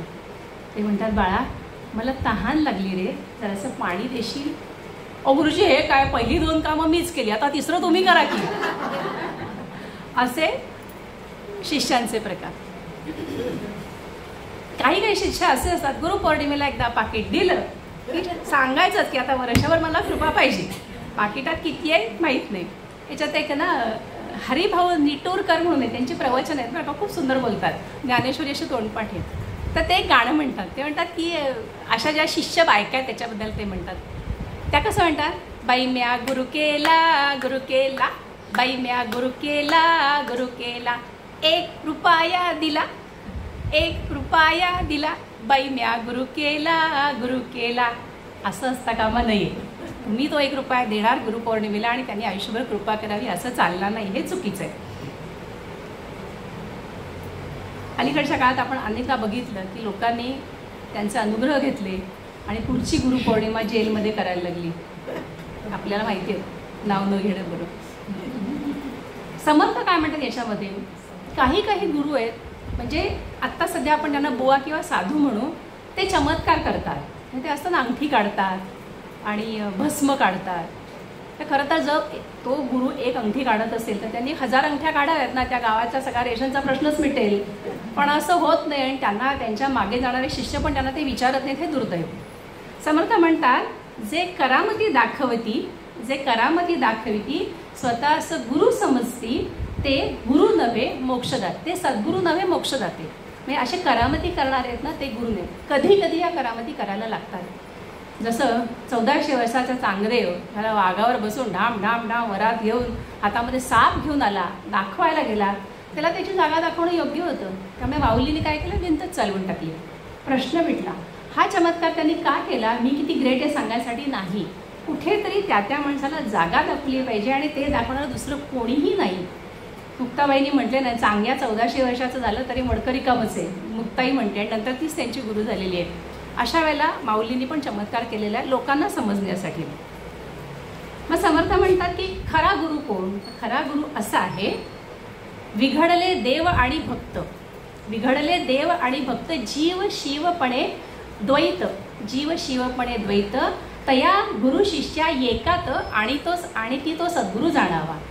म्हणजे जीव आणि शिव, थोडंसं त्यांनी याच्यात वेदांताचा आधार घेतलेला आहे की खरं तर ब्रह्म सत्य जगन्मिथ्या, जीवो ब्रह्मैव नापराहा, आपल्याला माहिती आहे. तर ह्याचा पुरस्कार करणारे जे आहेत, म्हणजे गुरु आणि शिष्य हे नंतर वेगळे राहताच कामा नये. रामी रामदासा हे जे ना, दोघांनी एकरूपच व्हायचं आहे. त्या गुरुमध्ये शिष्य मिसळूनच गेला पाहिजे, असं जे ज्ञान देतात ते खरे शिष्य. दासगणू महाराजांनी पण याच्यात एक खूप छान श्लोक लिहिलेला आहे. दासगणू महाराज आपल्याला माहिती आहे, गजानन जो ग्रंथ आहे अप्रतिम ग्रंथ आहे आणि या जगात सगळ्यात जास्त त्याचं पारायण होतं. किती ग्रेट गोष्ट आहे आपल्यासाठी. तर ते असं म्हणतात, गुरुपणा दे शिष्यासी. गुरुनी गुरुपणा द्यायचा आहे, म्हणजे शिकवायचं आहे, शिवाय गुरुपणा द्यायचा आहे. गुरुपणा दे शिष्यासी, कधी अनन्य झाल्यावरती. जाता जाता कोणी मला तू देव आणि मी दिलं नो, हे थोडेसे ना समर्थांच्या धाटणीच आहे. म्हणजे खटासी महाखट, लवंद्या असं पुढे उभा करावा, लवंद भयंकर आवडतं समर्थांचं सगळं. आता बघा ऑफिसमध्ये आपण जे वावरतोय समर्थांचंच राजनीती वापरली पाहिजे, नाही तर आपण जे काय आपल्याला समोर ठेवतील ती कामं करत बसतो तर मेलोच. खटासी महाखट. तसं दासगणू म्हणतात, गुरुपण दे शिष्यासी अनन्य झाल्यावरती. आणि पुढे असं म्हणतात, दास गणू म्हणे भेदच नुरे, ज्योतिष मिळाल्या ज्योती. दिवाळीला बघा आपण पणत्या लावतो की नाही, आणि एका पणतीने दुसरी लावतो, दुसऱ्या पणतीने तिसरी. आवली म्हणजे ओळ. जेव्हा आपण अशा त्या 10-12 पणत्या लावतो त्यानंतर हे कळत नाही पहिली कुठली आणि शेवटची कुठली, त्या सगळ्या एकच होऊन जातात. अशी स्थिती व्हायला पाहिजे गुरु आणि शिष्याची. त्यावेळेला तो गुरु खरा आहे आणि त्यांनी दिलेलं ज्ञान त्या शिष्याला प्राप्त झालेलं आहे. शिवगडचे डॉक्टर काका देशमुख आपल्याला माहितीच आहे, श्रीकृष्ण काका देशमुख म्हणजे आपल्या शमिकाताई कुलकर्णी आणि अलकाताई मुतालिके त्यांचे गुरु. म्हणजे हे कपिल कुलकर्णी वगैरे मंडळीत नाही, सगळी त्यांचे अनुग्रहित आहेत. मी पण शिवगडला जाऊन शिबिर अटेंड केले, तुम्ही पण कधी संधी मिळाली तर जा, अतिशय उत्तम. आणि त्यांचे विचार खूप वेगळे आहेत. म्हणजे असं तुम्ही कर्मकांड करत बसा आणि धूप आणि दीप असं ओवाळा असं नाही आहे, तुम्ही समजून घ्या जे काय करता ते. म्हणजे खूप छान वेगळे प्रकारे, आणि तो आजच्या विज्ञानाला म्हणा की आजच्या जगाला उपयुक्त आहे. आणि छान खाणं पिणं अगदी व्यवस्थित शिबिराला. असं काही नाही की तुम्ही शिबिराला असं बसा इकडे तिकडे बघायचं नाही खायचं नाही, अजिबात नाही. छान संध्याकाळी गाणी म्हणायची, नाच करायचा. म्हणजे आता DJ नाही, पांडुरंगाची म्हणा कृष्णाचीच म्हणा, पण आयुष्य फुलवायचं कसं मला खूप आवडलं. सुंदर, खूपच छान अनुभव आहे. आपल्याला जमलं तर आपणही कधी तिकडे जा. तर मला सांगायचं काय, डॉक्टर काका काय म्हणतात की हे सद्गुरू जे आहेत ना, हे दिसतात वेगळे वेगळे. म्हणजे मुरली घेतली की तो कृष्ण आहे, नंतर हातात धनुष्य घेतले की तो राम आहे, इकडे कोण गोंदवलेकर आहेत, इकडे शेगावचे महाराज आहेत. पण काका म्हणतात हे सगळे ना आतून मिळालेले आहेत. किती छान शब्द आहे ना, सगळे म्हणे मिळालेले आहेत. तेव्हा तुम्ही असं नका समजू की मी आता रामाला सोडलं आणि कृष्णाला धरलं. नाही, राम कृष्ण हे सगळे महाराज हे सगळं एकच आहे. ते गुरुतत्व आहे आणि ते तत्व म्हणजेच परब्रह्म आहे. कबीर पण आपल्याला माहिती आहे, कबीर पण तसे फटकळ आहेत. कबीर सगळ्यांना बोलतात, कोणाला सोडत नाहीत. हिंदू असो मुस्लिम असो सगळ्यांना सोडत नाही, कोणालाच सोडत नाही. ते छान म्हणतात, मी कदाचित मागे कधी उल्लेख केला असेल की गुरु कुंभ है शिष्य कुम्हार. गुरु कुंभ है शिष्य कुम्हार. गुरु कुंभ है शिष्य कुम्हार. खूप छान आहे, तोंडात बसला नाही आहे.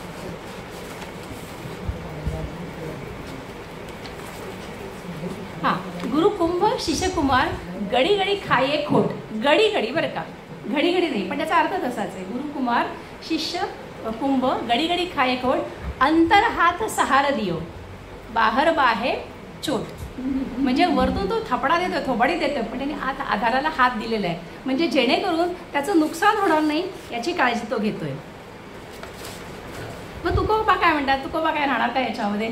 इतक्या आयुष्यातल्या प्रत्येक गोष्टीवर लिहिणारे तुकोबा याच्यात लिहितात, सद्गुरु वाचोनी सापडे न सोय, सद्गुरु वाचोनी सापडे ना सोय, धरावे ते पाय आधी आधी, सद्गुरु वाचोनी सापडे ना सोय. त्यात कथाकार म्हणतात आधीमध्ये नाही पाय धरायचे, आधी आधी धरायचे, म्हणजे ते आपल्यावरती कृपा करतात. आणि म्हणूनच या सगळ्या सद्गुरूंचं आपल्यावरती उपकार आहेत, कारण त्यांनी आपल्या आयुष्याला दिशा दिली.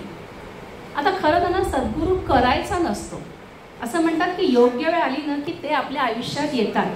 म्हणजे रामकृष्णच म्हणालेले आहेत, master will appear Wien the disciple is ready. पण आपण तितके भाग्यवान आहोत की नाही हे आपल्याला माहिती नाही, त्यामुळे आपण आपल्या आपल्या परीने जातो आणि अनुग्रह घेतो. अशा गुरूंसाठी एक श्लोक म्हणूया. ब्रह्मानंदम परमसुखदम केवलम ज्ञानमूर्तिम द्वंद्वातीतं सदृशम सद्गुरुं तं नमामि. आता काही गुरु शिष्यांची थोड्याशा कथा म्हणजे छोटे छोटे प्रसंग मला भावलेले. आपल्याला खूप माहिती आहेत, खूप छान छान जोड्या आहेत या जगामध्ये आणि आपल्याला त्या आवडतात. त्यातल्या मला जे भावलेले आहेत त्याबद्दल थोडंसं बोलते. एक बैगा म्हणून नाव तुम्हाला माहिती आहे का बघा, जोधया बैगा. एक साधारणतः 3 वर्षापूर्वी महाराष्ट्र टाइम्समध्ये ही बातमी आली होती. जोधया बैगा ही बैगा नावाची एक जमात आहे. त्या जमातीतली ही स्त्री आहे, थोडीशी आदिवासी वगैरे जे आहेत ना त्यांच्यातली ही स्त्री आहे. काय प्रॉब्लेम झाला काय, मला वाटतं त्या फोनवर बोलतात असं वाटतंय. ठीक आहे, त्यांना तुम्ही अस्वस्थ झालात की मग माझी पण लिंक तुटते, बाकी काही नाही.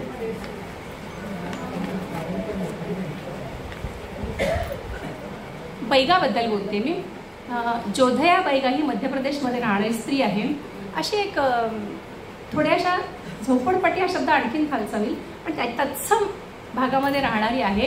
आणि काही इकडे छोटं मोठं काम करून काही 2 पैसे मिळवायचे आणि आयुष्य घालवायचं. तिला ना रंगकाम करायला आवडायचं. म्हणजे आपली झोपडी असायची ना त्याच्यावरती ती रंगकाम करायची. मग ते गेरू असेल, त्या गेरूनी तो रंग येईल. मग काय बिटासारखी काही कंदमुळं असतील तर ती वाटायची आणि त्याचं असं ती रंगकाम करायची. ती 60व्या वर्षी हे शिकली बरं का. कुणाकडनं तरी ती 60व्या वर्षी शिकली आणि तिला ते एकदम आवडलं आणि ती तिच्या झोपडीला रंगवायची. मग कोणी म्हणायचं अगं हे छान रंगवलेस, आमची पण झोपडी रंगव. आणि मग कुणाच्या दारात अशी ती रंगकामे काही चित्र काढायची आणि रंगवायची. तिचं इतकं नशीब बलवत्तर होतं की एक दिवशी तिथे केंद्र सरकारकडून एक चमू आला होता पाहणी करायला, माहीत असेल गोष्ट तुम्हाला. आणि ते पाहणी करत होते. त्याच्यामध्ये एक व्यक्ती होती, तिचं नाव आशिष स्वामी. आणि हा आशिष स्वामी तरुण होता, तिच्यापेक्षा 15 वर्षांनी लहान असा उल्लेख आहे. 45 वर्षाचा होता त्यावेळेला. आणि तो पाहणी करत होता आणि त्याने एकदम ही चित्र पाहिली आणि त्या बाईनं विचारलं की कोणी काढली ही चित्र, कोणी रंगवली आहे. तर ती तिच्या भाषेत, आता मी आपल्या ह्याच्यात सांगते, तिने तिच्या भाषेत सांगितलं की मीच काढली आणि मीच रंगवली आहे. म्हणजे हो, तुम्हाला कोणी शिकवलं? शिकवतंय कोण? म्हणे इकडचं तिकडचं पाहिलं आणि करायला सुरुवात केली.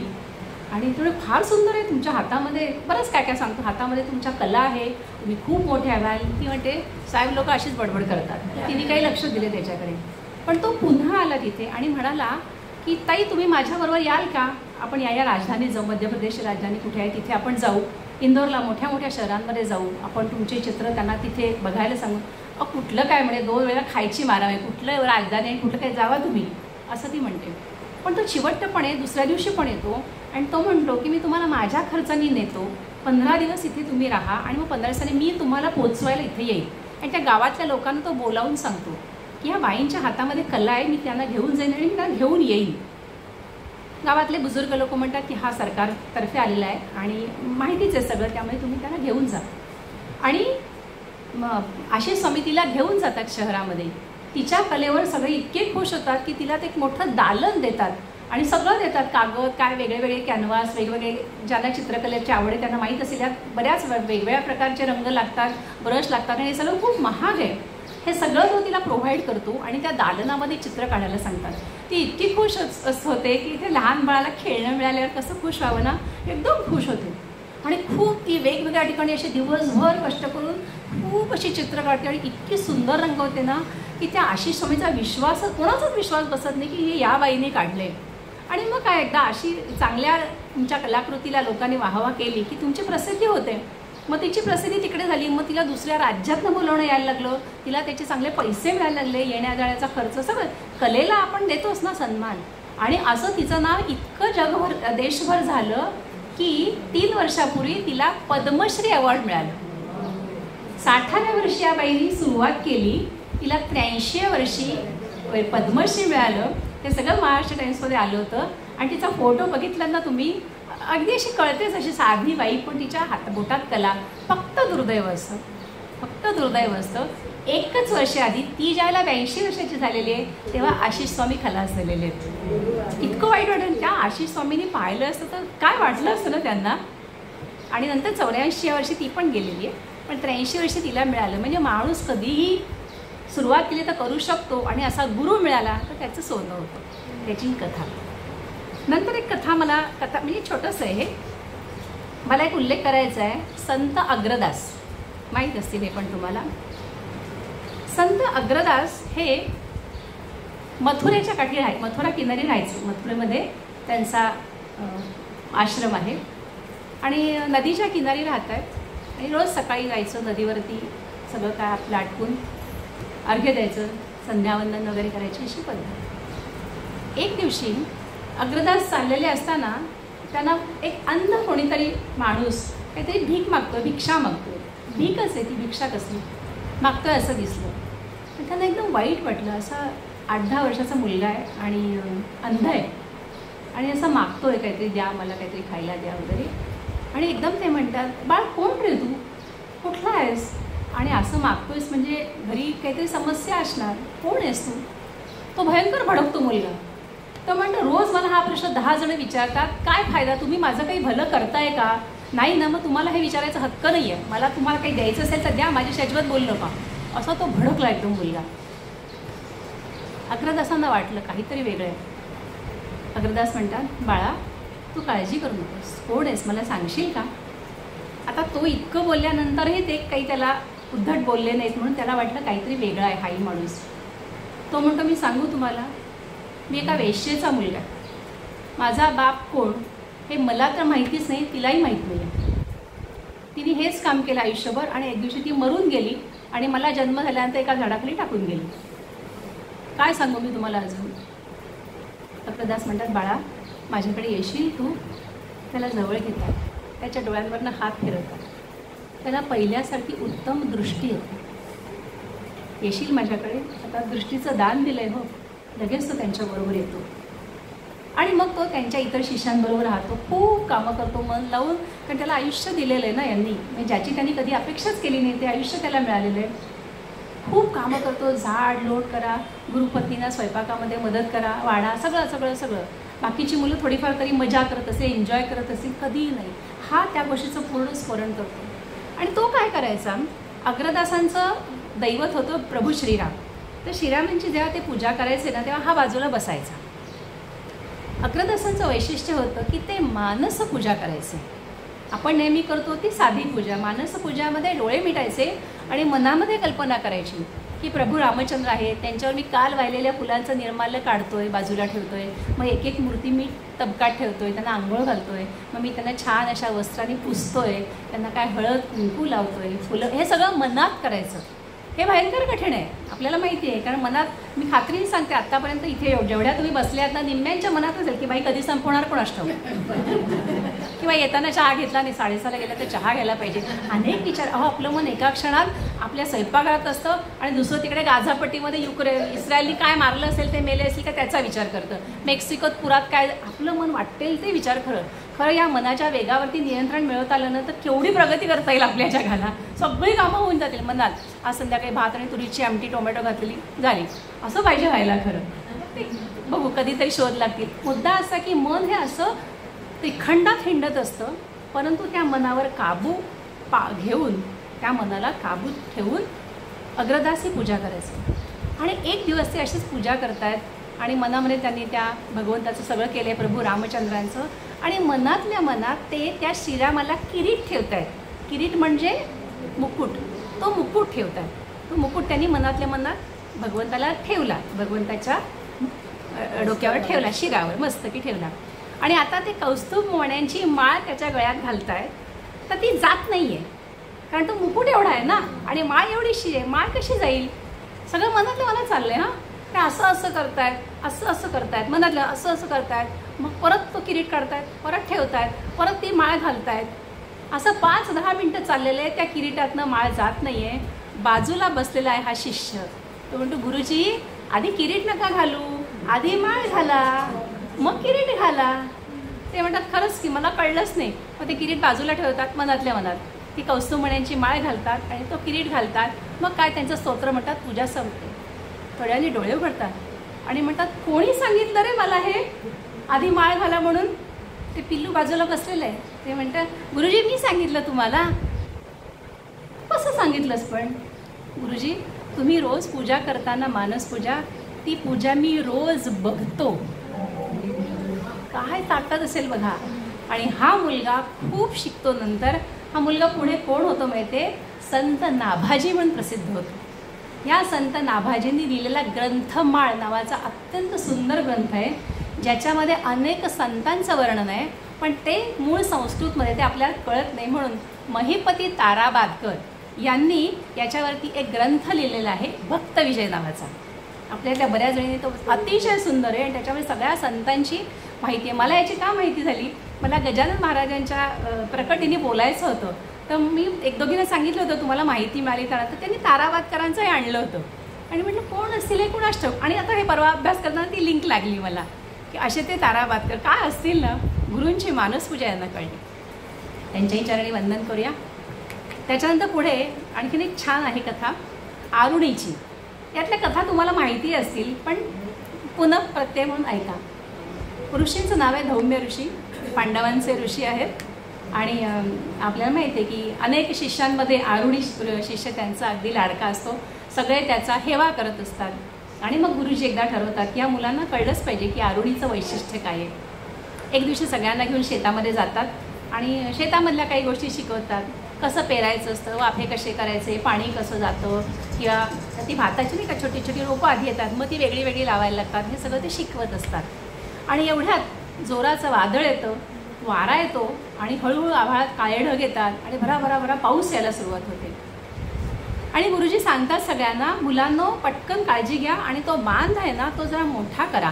तो बांध जर फुटला आणि त्यातनं जर पाणी आलं ना तर सगळं पीक नाश होऊन जाईल त्याचं आणि आपण कफल्लकू, आपल्याला काहीच मिळणार नाही आहे पुढे.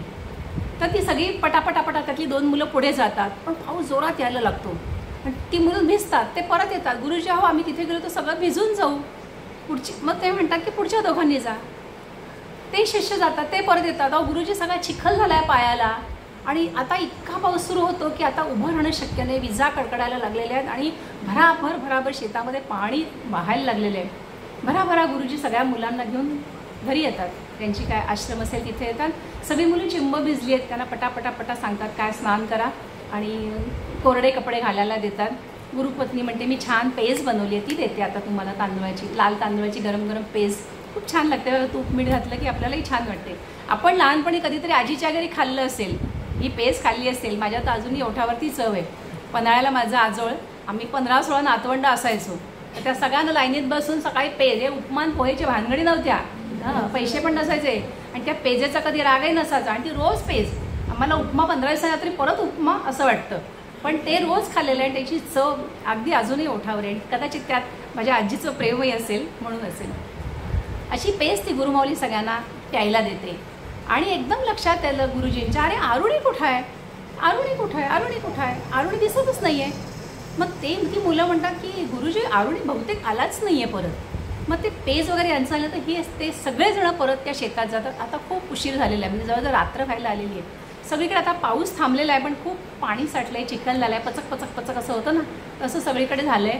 त्या सगळीकडे त्यांनी शोधलं आहे आणि एकदम त्यांनी पाहिलं तर जिथून पाणी येत असं तिथे हा मुलगा आडवा झोपलेला आहे आणि तिथे असं घट्ट पकडून पूर्ण गच्च भिजलेला आहे, चिखल आहे आणि त्या सगळ्यामध्ये तो थोडासा बेशुद्ध झालेला आहे. गुरुजी हाक मारत, आरुणी, अरे काय झालं, तू इथे काय करतोयस आणि तू आतमध्ये का नाही आलास, एवढा पाऊस आहे. अरुणी 1 नाही 2 नाही, सगळ्यांना भीती वाटली आणि येतात बघायला जवळ तर असं त्यांनी घट्ट पकडलेले, डोळे मिटलेले, त्यांना हलवतात गदा आणि उठवतात.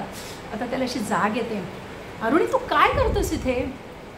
गुरुजी तुम्ही सांगितलं होतं ना की या बांधातनं पाणी आलं तर आपलं शेत खराब होईल, नुकसान होईल. मी खूप प्रयत्न केला पण त्यातनं पाणी यायला जे येत होतं ते थांबेच ना, म्हणून मी स्वतः त्या बांधावरती आडवा झोपलो आणि मी ते घट्ट पकडलं होतं. त्यामुळे ते पाणी मात्र पुढून जायला लागलं होतं. त्याला उठवतात, अवग्रहण करतात, त्याला जवळ घेतात आणि गुरुजी म्हणतात बाळा तू पुढे खूप मोठा होशील. आणि नंतर हा मुलगा मोठा झाला आहे, त्याचं नाव आहे उद्दालक ऋषी. हा भविष्यामधला उद्दालक ऋषी, ज्यांनी खूप वेदांचं अध्ययन केलं, खूप शिष्य तयार केले आणि त्याचं आयुष्य सोन्यापेक्षा जास्त उजळून निघालं. गुरु शिष्यांच्या या कथा सांगताना गुरुनी पण कसं निर्मोह राहायचं त्याचं एक उदाहरण, उत्तम उदाहरण आपल्या सगळ्यांना माहिती आहे, पण त्याचा मी उल्लेख करते, ते म्हणजे विश्वामित्र. हे ज्याला आपण ऐकतो ना की काय भावना मनावर येतात. विश्वामित्रांनी ह्या 4 भावंडांना घडवलं. राम लक्ष्मणांना ते घेऊन गेले. प्रभू रामचंद्रांना त्यांनी काय नाही शिकवलं, बला अतिबला या विद्या शिकवल्या. दोन्ही हाताने धनुष्यबाण एकाच वेळेला कसं चालवायचे ते शिकवले. अनेक मंत्र शिकवले. त्याच्यामधले जवळजवळ 54 मंत्र असे आहेत की त्या मंत्रांनी मंतरलेला बाण टाकला तर एखाद्या ॲटम बॉम्बने होईल एवढा विध्वंस होऊ शकत असेल, असे मंत्र शिकवलेत. 550च्या पेक्षा जास्त अनेक लोकांना माहीत नसलेली शस्त्रास्त्र शिकवलेली आहेत. प्रभू रामचंद्र स्त्री अवध्य आहे म्हणून जिला मारण्यासाठी पुढे होत नव्हते त्राटिकेला त्यांनी शिकवलं आहे की चुकत असेल ना तर स्त्रीला पण वध करण्यात काहीच चूक नाही आहे. ती धानू आठवत असेल आपल्याला बॉम्बस्फोटातली, केवढं गाजलं होतं त्यावेळेला. अंगावर शहारे आले होते आपण जेव्हा ते पाहिलं की स्त्री जातीला काळीमा अशी ती धानू. स्त्री पण वाईट असेल तर तिला पण मारलं पाहिजे. आणि त्याच वेळेला अहल्येकडे जाऊन त्यांनी तिचा उद्धार केलेला आहे.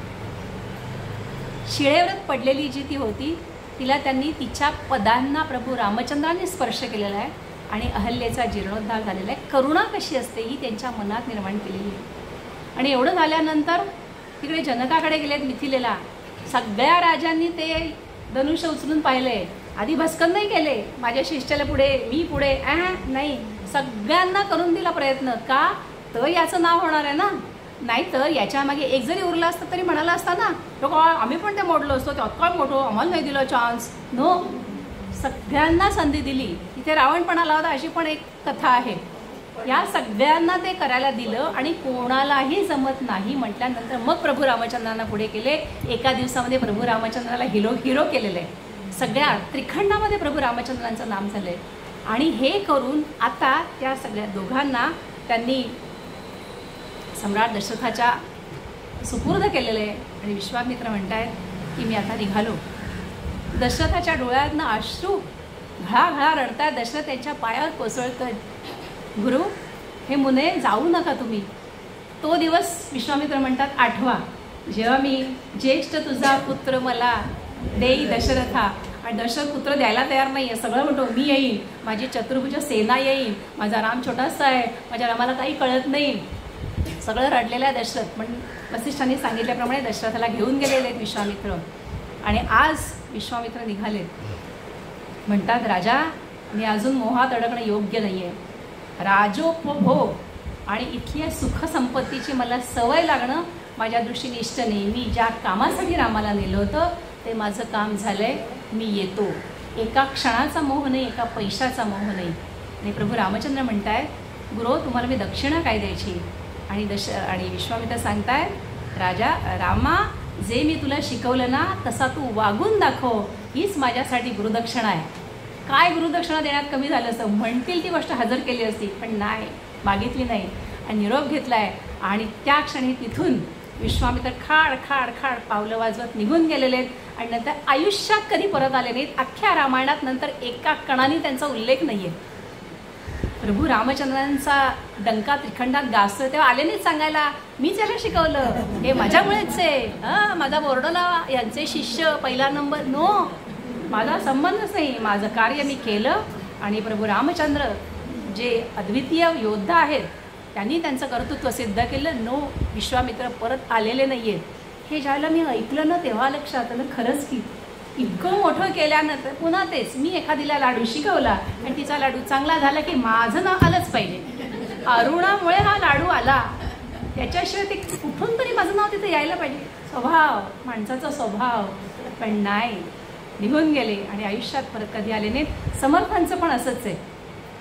छत्रपतींचा ज्या वेळेला राज्याभिषेक होतोय समर्थ थांबले नाहीत. काय म्हणाले, सगळेजण माझ्या येऊन पाया पडतील, माझा उदो उदो करायचा तो दिवस नाही राजा, तो दिवस तुझा आहे. आणि त्या दिवशी शिवथरघळीमध्ये ते येरझारे घालतात आणि त्यांचं लक्ष मात्र तिकडे शिवाजीच्या राज्याभिषेकाकडे आहे. आपल्याकडे थोडासा वेळ, पुढच्या एका कथेकडे जाते. ही पण कथा तुम्हाला माहितीच असणार. ही गुरुचरित्रात पण कथा सांगितली जाते बरं का. गुरुचरित्रामधली पण कथा आहे. किती 10 मिनिटात आपल्याला अजून आहे ना, 15 मिनिटं आहेत ना. भरपूर कथा आहेत माझ्याकडे, वेळ कसा आहे त्याप्रमाणे.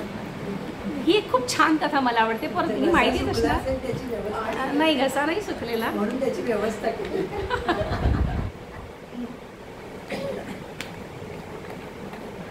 परत इथे मी जी कथा घेणार त्याच्यापेक्षा थोडी पुढे जाते. आर्य चाणक्यांची पण मला आठवण येते. इथे चाणक्य पण विषय आहे बरं का व्याख्यान करायला. या सगळ्यामधील काय सेटिंग करून ठेवते.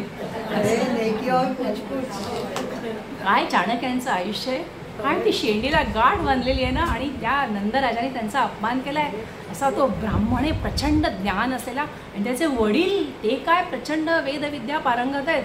वडिलांचे सगळे संस्कार मुलाकडे आलेले आहेत. आणि रोज जेवायला बसताना किंवा नदीवरनं मुलाला घेऊन येताना चाणक्यांचे वडील, म्हणजे मला वाटतं कौटिल्य त्यांचं नाव झालं त्याच्या, चणक, तर ते त्या चणक म्हणून ते चाणक्य, ते सगळं त्याला ज्ञान देतात. आणि हा मुलगा टिपका देण्यासारखं सगळं ते शोषून घेतोय. आणि वडील प्रेमाने बघतायत. म्हणजे माझ्या एवढी चित्र येतं की कशी त्या नदीवरनं दोघं येतात, दोघांची शेंडी आहे. आणि ह्याच्या वडिलांच्या मनात आहे की हा नंदाची राजवट एकदम जुलमी आहे, त्याला हाणून पडला पाहिजे. आणि ते विष त्या चाणक्यामध्ये सगळं ओतलं जातं आहे. मी फार तपशिलात जात नाही कारण चाणक्यांबरोबर भयंकर आवडतो बोलायला. खूप असं हृदय ओथंबून जातं. त्या चाणक्याच्या आयुष्यातली फक्त छोटीशी गोष्ट सांगते जी मला माहीत नव्हती. चाणक्याने माहिती आहे त्याची कूटनीती तर आपल्याला माहिती आहे. त्यांनी त्या चंद्रगुप्ताला राजा केला आणि त्या नंदाचा सर्वनाश केला. सगळी परिस्थिती विपरीत असताना खूप कठीण आहे. चाणक्य कसा हुशार होता माहिती आहे? त्यांनी लहानपणापासून विषकन्या पाळल्या होत्या. विषकन्या म्हणजे काही मुली पाळल्या होत्या, म्हणजे ठेवल्या होत्या, वाईट अर्थाने नाही. त्या मुलींना रोज थोडं थोडं विष खायला दिलं जायचं. रोज थोडं थोडं खाल्लं ना की मग त्याचा वाईट प्रभाव होत नाही, शरीरातल्या तुमच्या आतड्याला सवय होते. कशासाठी होत्या? राजा सगळ्या त्यांनी राज्य मिळवण्यासाठी किंवा शत्रूंना नामोहरम करण्यासाठी सगळ्या क्लुप्त्या वापरलेल्या आहेत. अनेक राजे असायचे. चंद्रगुप्ताला पाडायला, राज्याच्या बाबतीत हे होतंच ना, बाजूच्या बाजूने आक्रमण. आता तो बांगलादेश, कुटुकार देश, त्याची निर्मिती आपण केली, तो आता चीनशी हातमिळवणी करतोय भारताच्या विरुद्ध. अक्कल बघा काय, हे होतंच. आजूबाजूला असलं की समोरचा देश गिळंकृत, आपणच असं काय विचार करत नाही, आपणच विचार करायला हवे कधी आम्ही शेजारचे देश गिळंकृत करू. असो, तो आपला भाग नाही. मुद्दा असा की तर हे राजे टपलेले असायचे आणि काही काही राजे स्त्रियांच्या बाबतीत लंपट म्हणा किंवा परस्त्रीबद्दल आकर्षण असणारे होते. मग हेरायचं. ह्या राजाची ताकद एवढी आहे आणि ह्याचा हा वीक पॉईंट आहे. मग छान त्याच्याशी दोस्ती करायची, त्याला जेवायला बोलवायचं, त्याला भेट म्हणून ही सुंदरी द्यायची, लावण्यवती. उल्लेख आहेत आणि असं वर्णन आहे. त्यांच्या शयनगृहाचं वर्णन आहे, त्यांच्या काही लीलांचं वर्णन आहे. आणि छानपैकी ज्यावेळेला दोघं एकत्र येतात त्यावेळेला 2 ते 3 मिनिटाच्या तो राजा गतप्राण झालेला आहे. आणि 5 मिनिटानंतर ही तरुणी चाणक्याला निरोप पाठवते. मला हा प्रश्न पडला की ती निरोप पाठवत कसा असेल, कारण त्या काही टेलिफोनवर तर काही नाही, पण त्यात उल्लेख आहे किंवा त्यांचे काय ते पक्षी बिक्षी असतील. 5 मिनिट तिकडे चाणक्य वाट बघतोय की मला आता 10 मिनिटांनी बातमी येणार की हा राजा मेला. काय असेल नाही, म्हणजे पाण्यामध्ये रोगाचे जंतू टाकून रेड इंडियन्सना मारायचे हे सगळे प्रयत्न अमेरिकेला पूर्वी झालेले आहेत. पण हा असा प्रकार आणि हा चाणक्याने केला आहे आणि ह्याचे उल्लेख कादंबरीमध्ये आहेत. आम्ही एक भाग सांगितला. इतक्या सगळ्यांची माहिती काढायची, कुणाचं कुठे निगेटिव्ह आहे, कोणाचं कुठे काय भानगड आहे, कोण कुठे कमी आहे, कोण कुठे जास्त आहे, सगळ्याचा व्यवस्थित अभ्यास करून चंद्रगुप्ताला सांगायची, माहिती करायची. इतकं मोठं आहे ना हे की चाणक्य हा माणूसच नाही, मी तर म्हणते तो दैवीच अंश आहे. शक्यच नाही हे असं. इतकं ते इव्हन चंद्रगुप्ताला पण रोज थोडं थोडं विष दिलं जात होतं, आपल्याला माहिती आहे. कारण ही सगळ्यांची, अकबरांनी काय केले थोड्या विषयांतरी, अकबराची ही पद्धत होती की आपल्या चांगल्या दोस्ती करायची. महाराणा प्रतापशी जेव्हा युद्ध करायचं होतं, महाराणा प्रताप ते पण आहे बरं काय व्याख्यान इतकं सुंदर आहे माहिती आहे की ते वाचताना पण असं वाटतं काय असेल हा माणूस. महाराणा प्रताप पण भिल्लांमध्ये राहिला आहे. अहो 2-2, 3-3 दिवस त्याला खायला अन्नाने पानं खाल्ली आहेत, त्याच्या राणीने पानं खाल्ली आहेत. तरीसुद्धा त्याची 3री-4थी बायको आहे, ती बायको पण तयार आहे पानं खाऊन. तो स्वतः म्हणाला मी कसला महाराणा कसला राजा, मला असं या झाडावरनं त्या झाडावर आला शत्रू की पळाले असं. आणि अकबर होता ना समोर, म्हणजे हत्तीच्या पुढे हा छोटासा पण ताकदवान निघाला. अकबराची ही स्टाईल होती आणि अकबर त्यातूनच मेला आहे. पानाची अदलाबदल झालेली आहे. विषाचं पान त्यांनी ठेवलं होतं पाहुण्यासाठी. आणि एक कथाकार असं सांगतात, मी अर्थात त्याचं ते 100% योग्य आहे की नाही मी चेक नाही केलेलं, पान चुकून बदली होतं आणि विषाचं पान अकबराला येतं आणि अकबर मेला आहे. म्हणजे मला सांगायचं आहे काय की चाणक्याची जी प्रश्नच, आणि एक शेंडीवाला ब्राह्मण क्या बात आहे. आणि त्या नंदाला त्या नंदाने उर्मटपणे त्याचा अपमान केला आहे. त्यावेळेला त्यांनी ते केळ सोडलेले आहेत आणि शेंडीची गाठ मी तेव्हाच बांधली ज्यावेळेला इथला तुझा समूळ नाश होईल. त्या नंदातले एक वर्णन सांगते. त्या नंदाच्या काळामध्ये तुरुंग असायचं, त्याचं वर्णन कसं आहे माहिती आहे, 1.5 फूट रुंदी असायची हं, आणि त्यातून माणसं आडवी टाकायची आणि ते कितीतरी लांब असायचं. आणि आत 15 माणसं असतील ना, 20ची कपॅसिटी क्षमता असेल, पुढची पण 15 टाकायची त्याच्यामध्ये. काय आणि त्यांचं मल मूत्र शीश सगळं तिथे त्यांनी काय श्वासायचं, म्हणजे किती हिंस्र प्रकारे माणसं मारायची पद्धत होती. म्हणजे अशा राजाला तर इतक्या तुकडे तुकडे करून मारायला हवं होतं. असो तो भाग वेगळा, पण एक एक वर्णन आहे ती. आणि त्या काळी हे म्हणजे किती किती असावा क्रूरपणा, बापरे. म्हणजे मुघल क्रूर होते हे माहिती होतं, पण त्यावेळेला नंदाने हे असं सगळं केलेलं आहे. त्याच्या शत्रूंना जो कोणी उठाव करेल ना, आवाज केला की त्याला काहीतरी एक नाव पण आहे, नंद सुरुंग असं काहीतरी एक नाव आहे त्याला विशिष्ट, असं की तिथे जाणं म्हणजे काळं पाणी, असं खूप वर्णन आहे. असो त्यात जाऊया नको. मला तुम्हाला पहिलं पुत्र त्यांची गोष्ट सांगायची. त्याचं नाव आहे वेदधर्म. ही पण कथा माहिती असणार कारण ही गुरुचरित्रामध्ये बऱ्याचदा कथाकार सांगतात. पहिलं म्हणजे कोण, वेदव्यासांचे शिष्य ज्यांना ऋग्वेद दिला, त्यांचा पुत्र आहे वेदधर्म. आता हे स्वतःच व्यासांकडून आलेलं ज्ञान खूप आहे यांच्या अंतरंगामध्ये, खूप ज्ञानी आहेत, त्यांचे खूप शिष्य आहेत. त्यांना अंतर्ज्ञानाने भविष्य पण कळायचं. काही सिद्धी आहेत या, म्हणजे आपल्यालाही माहिती असेल, मध्ये मी मॅजेस्टिकमध्ये गेले होते ठाण्याला, तर मला एक खूप छान पुस्तक मिळालं.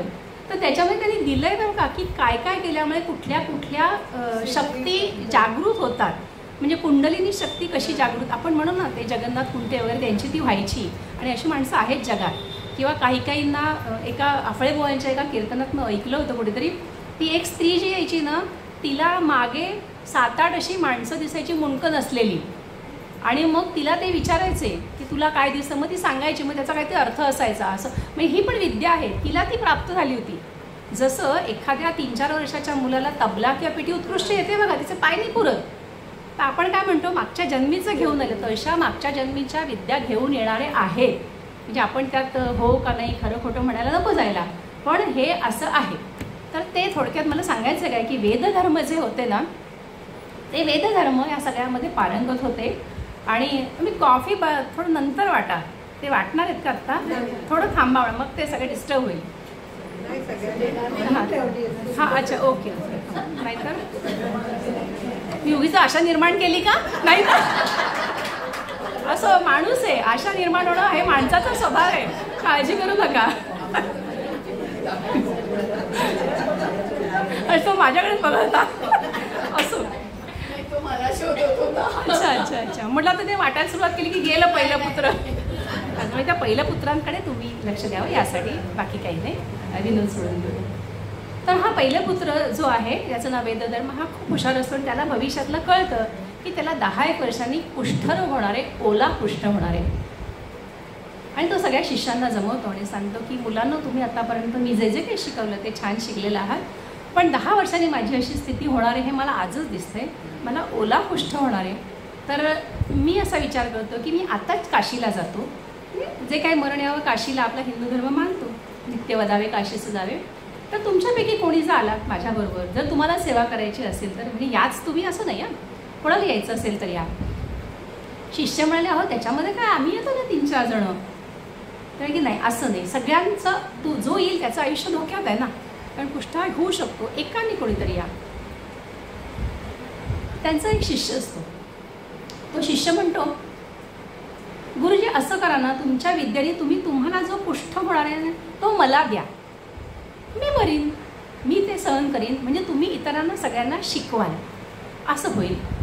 की वेडा आहेस का तो, हे प्रारब्धान येणार आहे, आणि प्रारब्धान येणार हे भोगायलाच लागतं. वाईट इच्छा असेल तर ती त्यागायला लागते, आणि चांगली इच्छा असेल तर ती भोगायला लागते.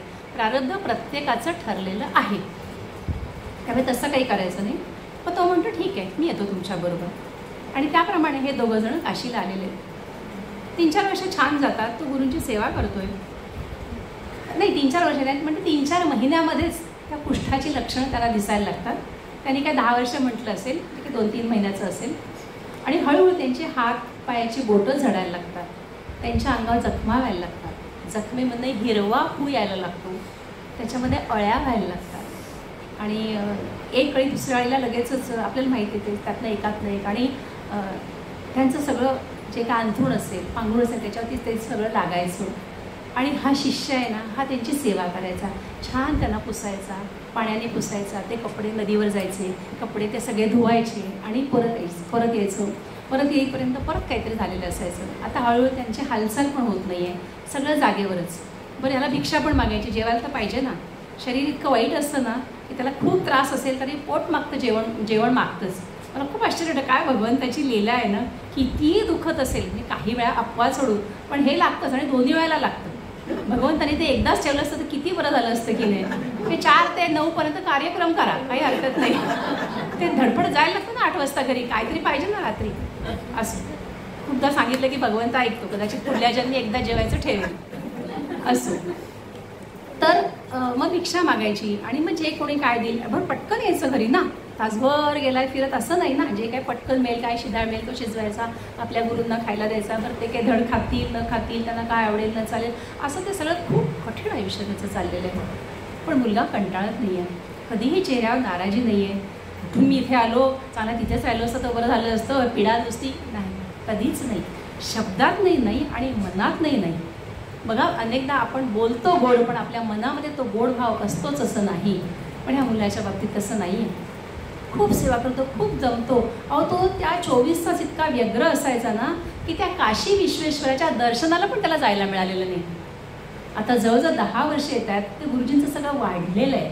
10 वर्षात ह्या मुलाला काशी विश्वेश्वराला त्याला आठवण पण नाही आहे त्या देवाची की इथे जाऊन दर्शन घ्यायला हवं. नो, माझ्या आयुष्याचं इप्सित म्हणजे गुरुसेवा.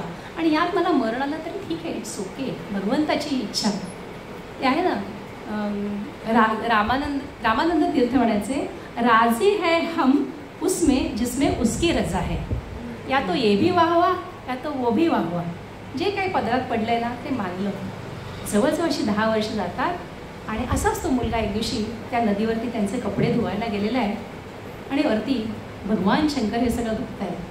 आपला धर्म हे मानतो की आपण जे जे काही करतो किंवा जे जे विचार करतो हे सगळं सुद्धा भगवंत बघत असतो. तो वेगवेगळ्या रूपात असतो पण त्याचं आपल्याकडे लक्ष असतं. आपण म्हणतो ना वरती चित्रगुप्त लिहितो आहे ना, त्याच्याशिवाय असं मानलं गेलेलं आहे की पाप आणि पुण्य ज्यावेळेला समसमान होईल त्यावेळेला नरदेह येतो असा उगीच. आणि आपल्या प्रत्येक गोष्टीचा हिशोब तिथे लिहिलेला आहे आणि ते पण निर्व्याज कर्म पाहिजे, म्हणजे मी हेतू धरून नाही करायला पाहिजे. त्याला त्यांनी असं सांगितलेलं, म्हणजे शमिका ताईंच्या प्रवचनात मी ऐकलं होतं की रोज सकाळी म्हणावं भगवंताला मी जे जे करते ना ते तुझ्या इच्छेनुसार करते. आणि रोज रात्री झोपताना म्हणा भगवंता मी जे जे काही केलं ना ते तू प्रेरणा दिलीस त्याप्रमाणे केलं आहे, त्यात माझं काही नाही, हे सर्वस्व तुला अर्पण.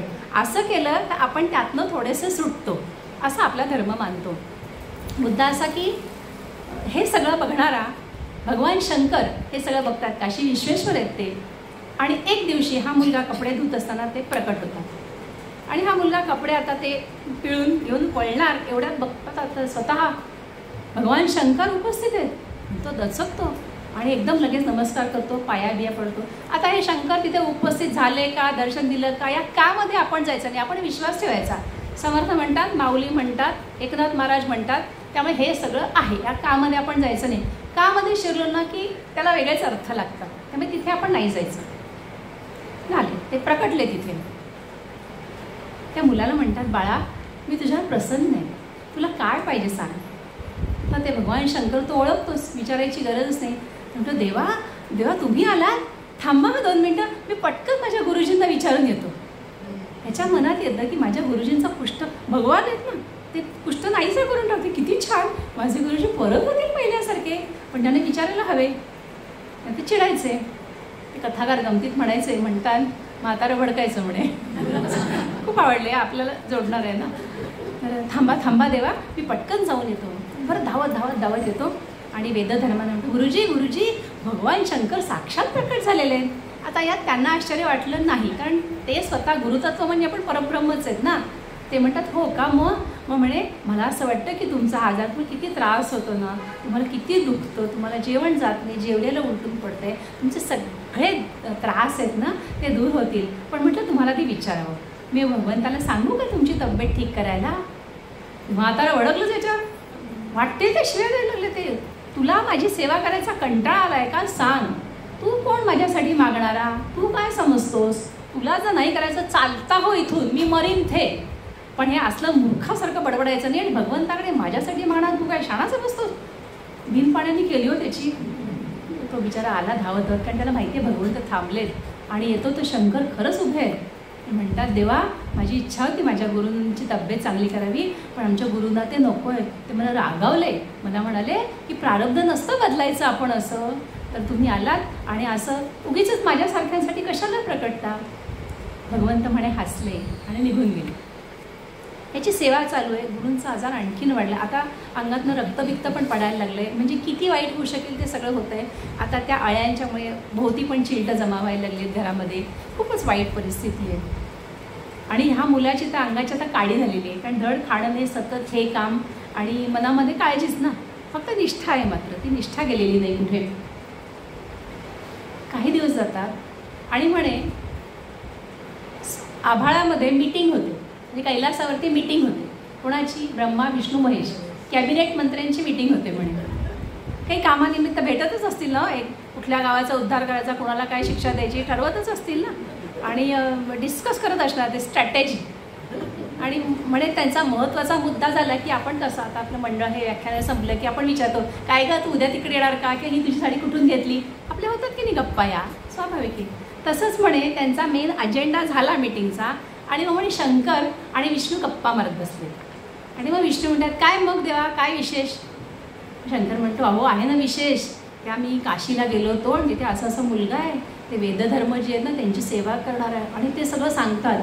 आणि विष्णू म्हणे अगदी कान देऊन ऐकतात आणि शंकर म्हणे मसाला भरून भरून भरून भरून वर्णन करतात आणि वस्तुस्थिती पण आहे.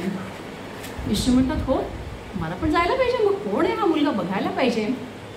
जा म्हण तुम्ही जा, तुम्ही ट्राय करा त्याला काहीतरी द्यायचा.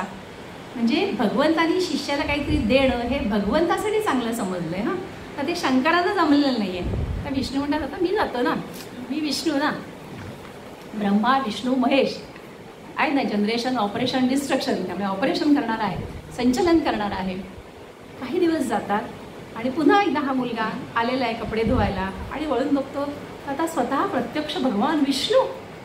पुन्हा मुलगा एकदम त्यांच्या चरणावर मस्तक ठेवतो, म्हणतो देवा हजारो वर्ष लोक तपश्चर्या करतात, जपजाप्य करतात, कर्मकांड करतात, त्यांना तुम्ही दर्शन देत नाही. मी तर खरं त्या भगवंताचं दर्शनही घ्यायला गेलो नाही आणि तुम्ही मला दर्शन का देताय. मुला मी तुझ्यावर प्रसन्न झालो आहे, तुला काय हवे ते सांग.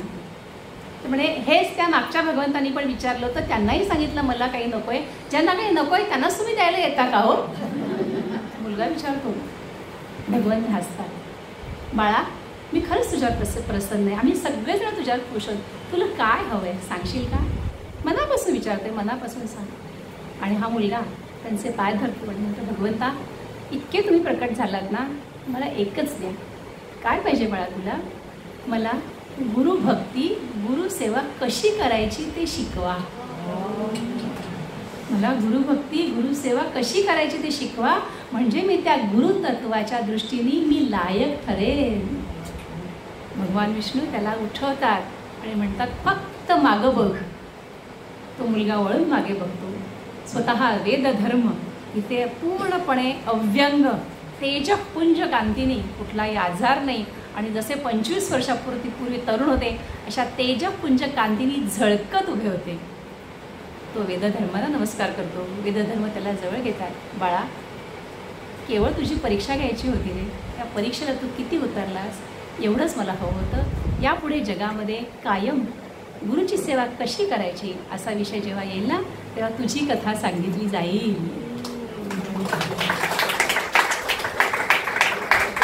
खूप कथा आहेत पण आता वेळ होत आलेली आहे, त्यामुळे आपण आता या व्याख्यान म्हणूया, निरूपण म्हणूया, याच्या समारोपाकडे येऊया. श्रोते एवढंच याच्यातून आपण मॉरल ऑफ द स्टोरी की गुरुचे उपकार आपण विसरायचे नाहीत. गुरुने ते उपकार नसतात केलेले, पण निष्ठा, आपल्या निष्ठा हव्यात. ज्यांनी आपल्याला शिकवलं ना त्याच्यासाठी आपण कृतज्ञ राहायला हवे. त्याच्या दृष्टीने ते कदाचित काही नसेल पण त्याचा आपल्याला आयुष्यात उपयोग झाला असेल. सद्गुरू शिकवतात आणि मोक्षाचा मार्ग देतात आणि जन्ममरणातनं आपण सुटतो, हा खूप मोठा विचार झाला. तिथपर्यंत जायला आपण योग्य आहोत, आपण अधिकारी आहोत की नाहीत मला माहिती नाही. पण या जगामध्ये, या जन्मामध्ये आपल्याला ज्यांनी ज्यांनी काही शिकवले, ज्यांनी ज्यांनी आपल्याला मदत केली, आपल्या कठीण अवस्थेमध्ये ज्यांनी आपल्याला मदतीचं बोट पुढे केले ना, त्या सगळ्यांच्या प्रती आपण कृतज्ञता व्यक्त करूया. आणि माझ्या या भाषणाचा, त्या व्याख्यानाचा समारोप करताना आपण एक छान 4 ओळींचा श्लोक या गुरुतत्वापाशी अर्पण करूया. माझ्याबरोबर आपणही म्हटलं तरी चालेल. भावी पूर्ण कृपा गुरो मजवरी, प्रार्थित भावे तुला, वारी सर्व अनिष्ठले उननया, सम्मोह जो जाहला, अज्ञानांधजनासी मुक्त करुनी, शांतीपदी बैसवी, विनती हीच असे न मागत तुझे, भक्ती तुझी ही हवी. भगवान वेदव्यास महाराज की जय. आणि या ठिकाणी माझ्या वाणीला विराम देते. सर्वांना धन्यवाद.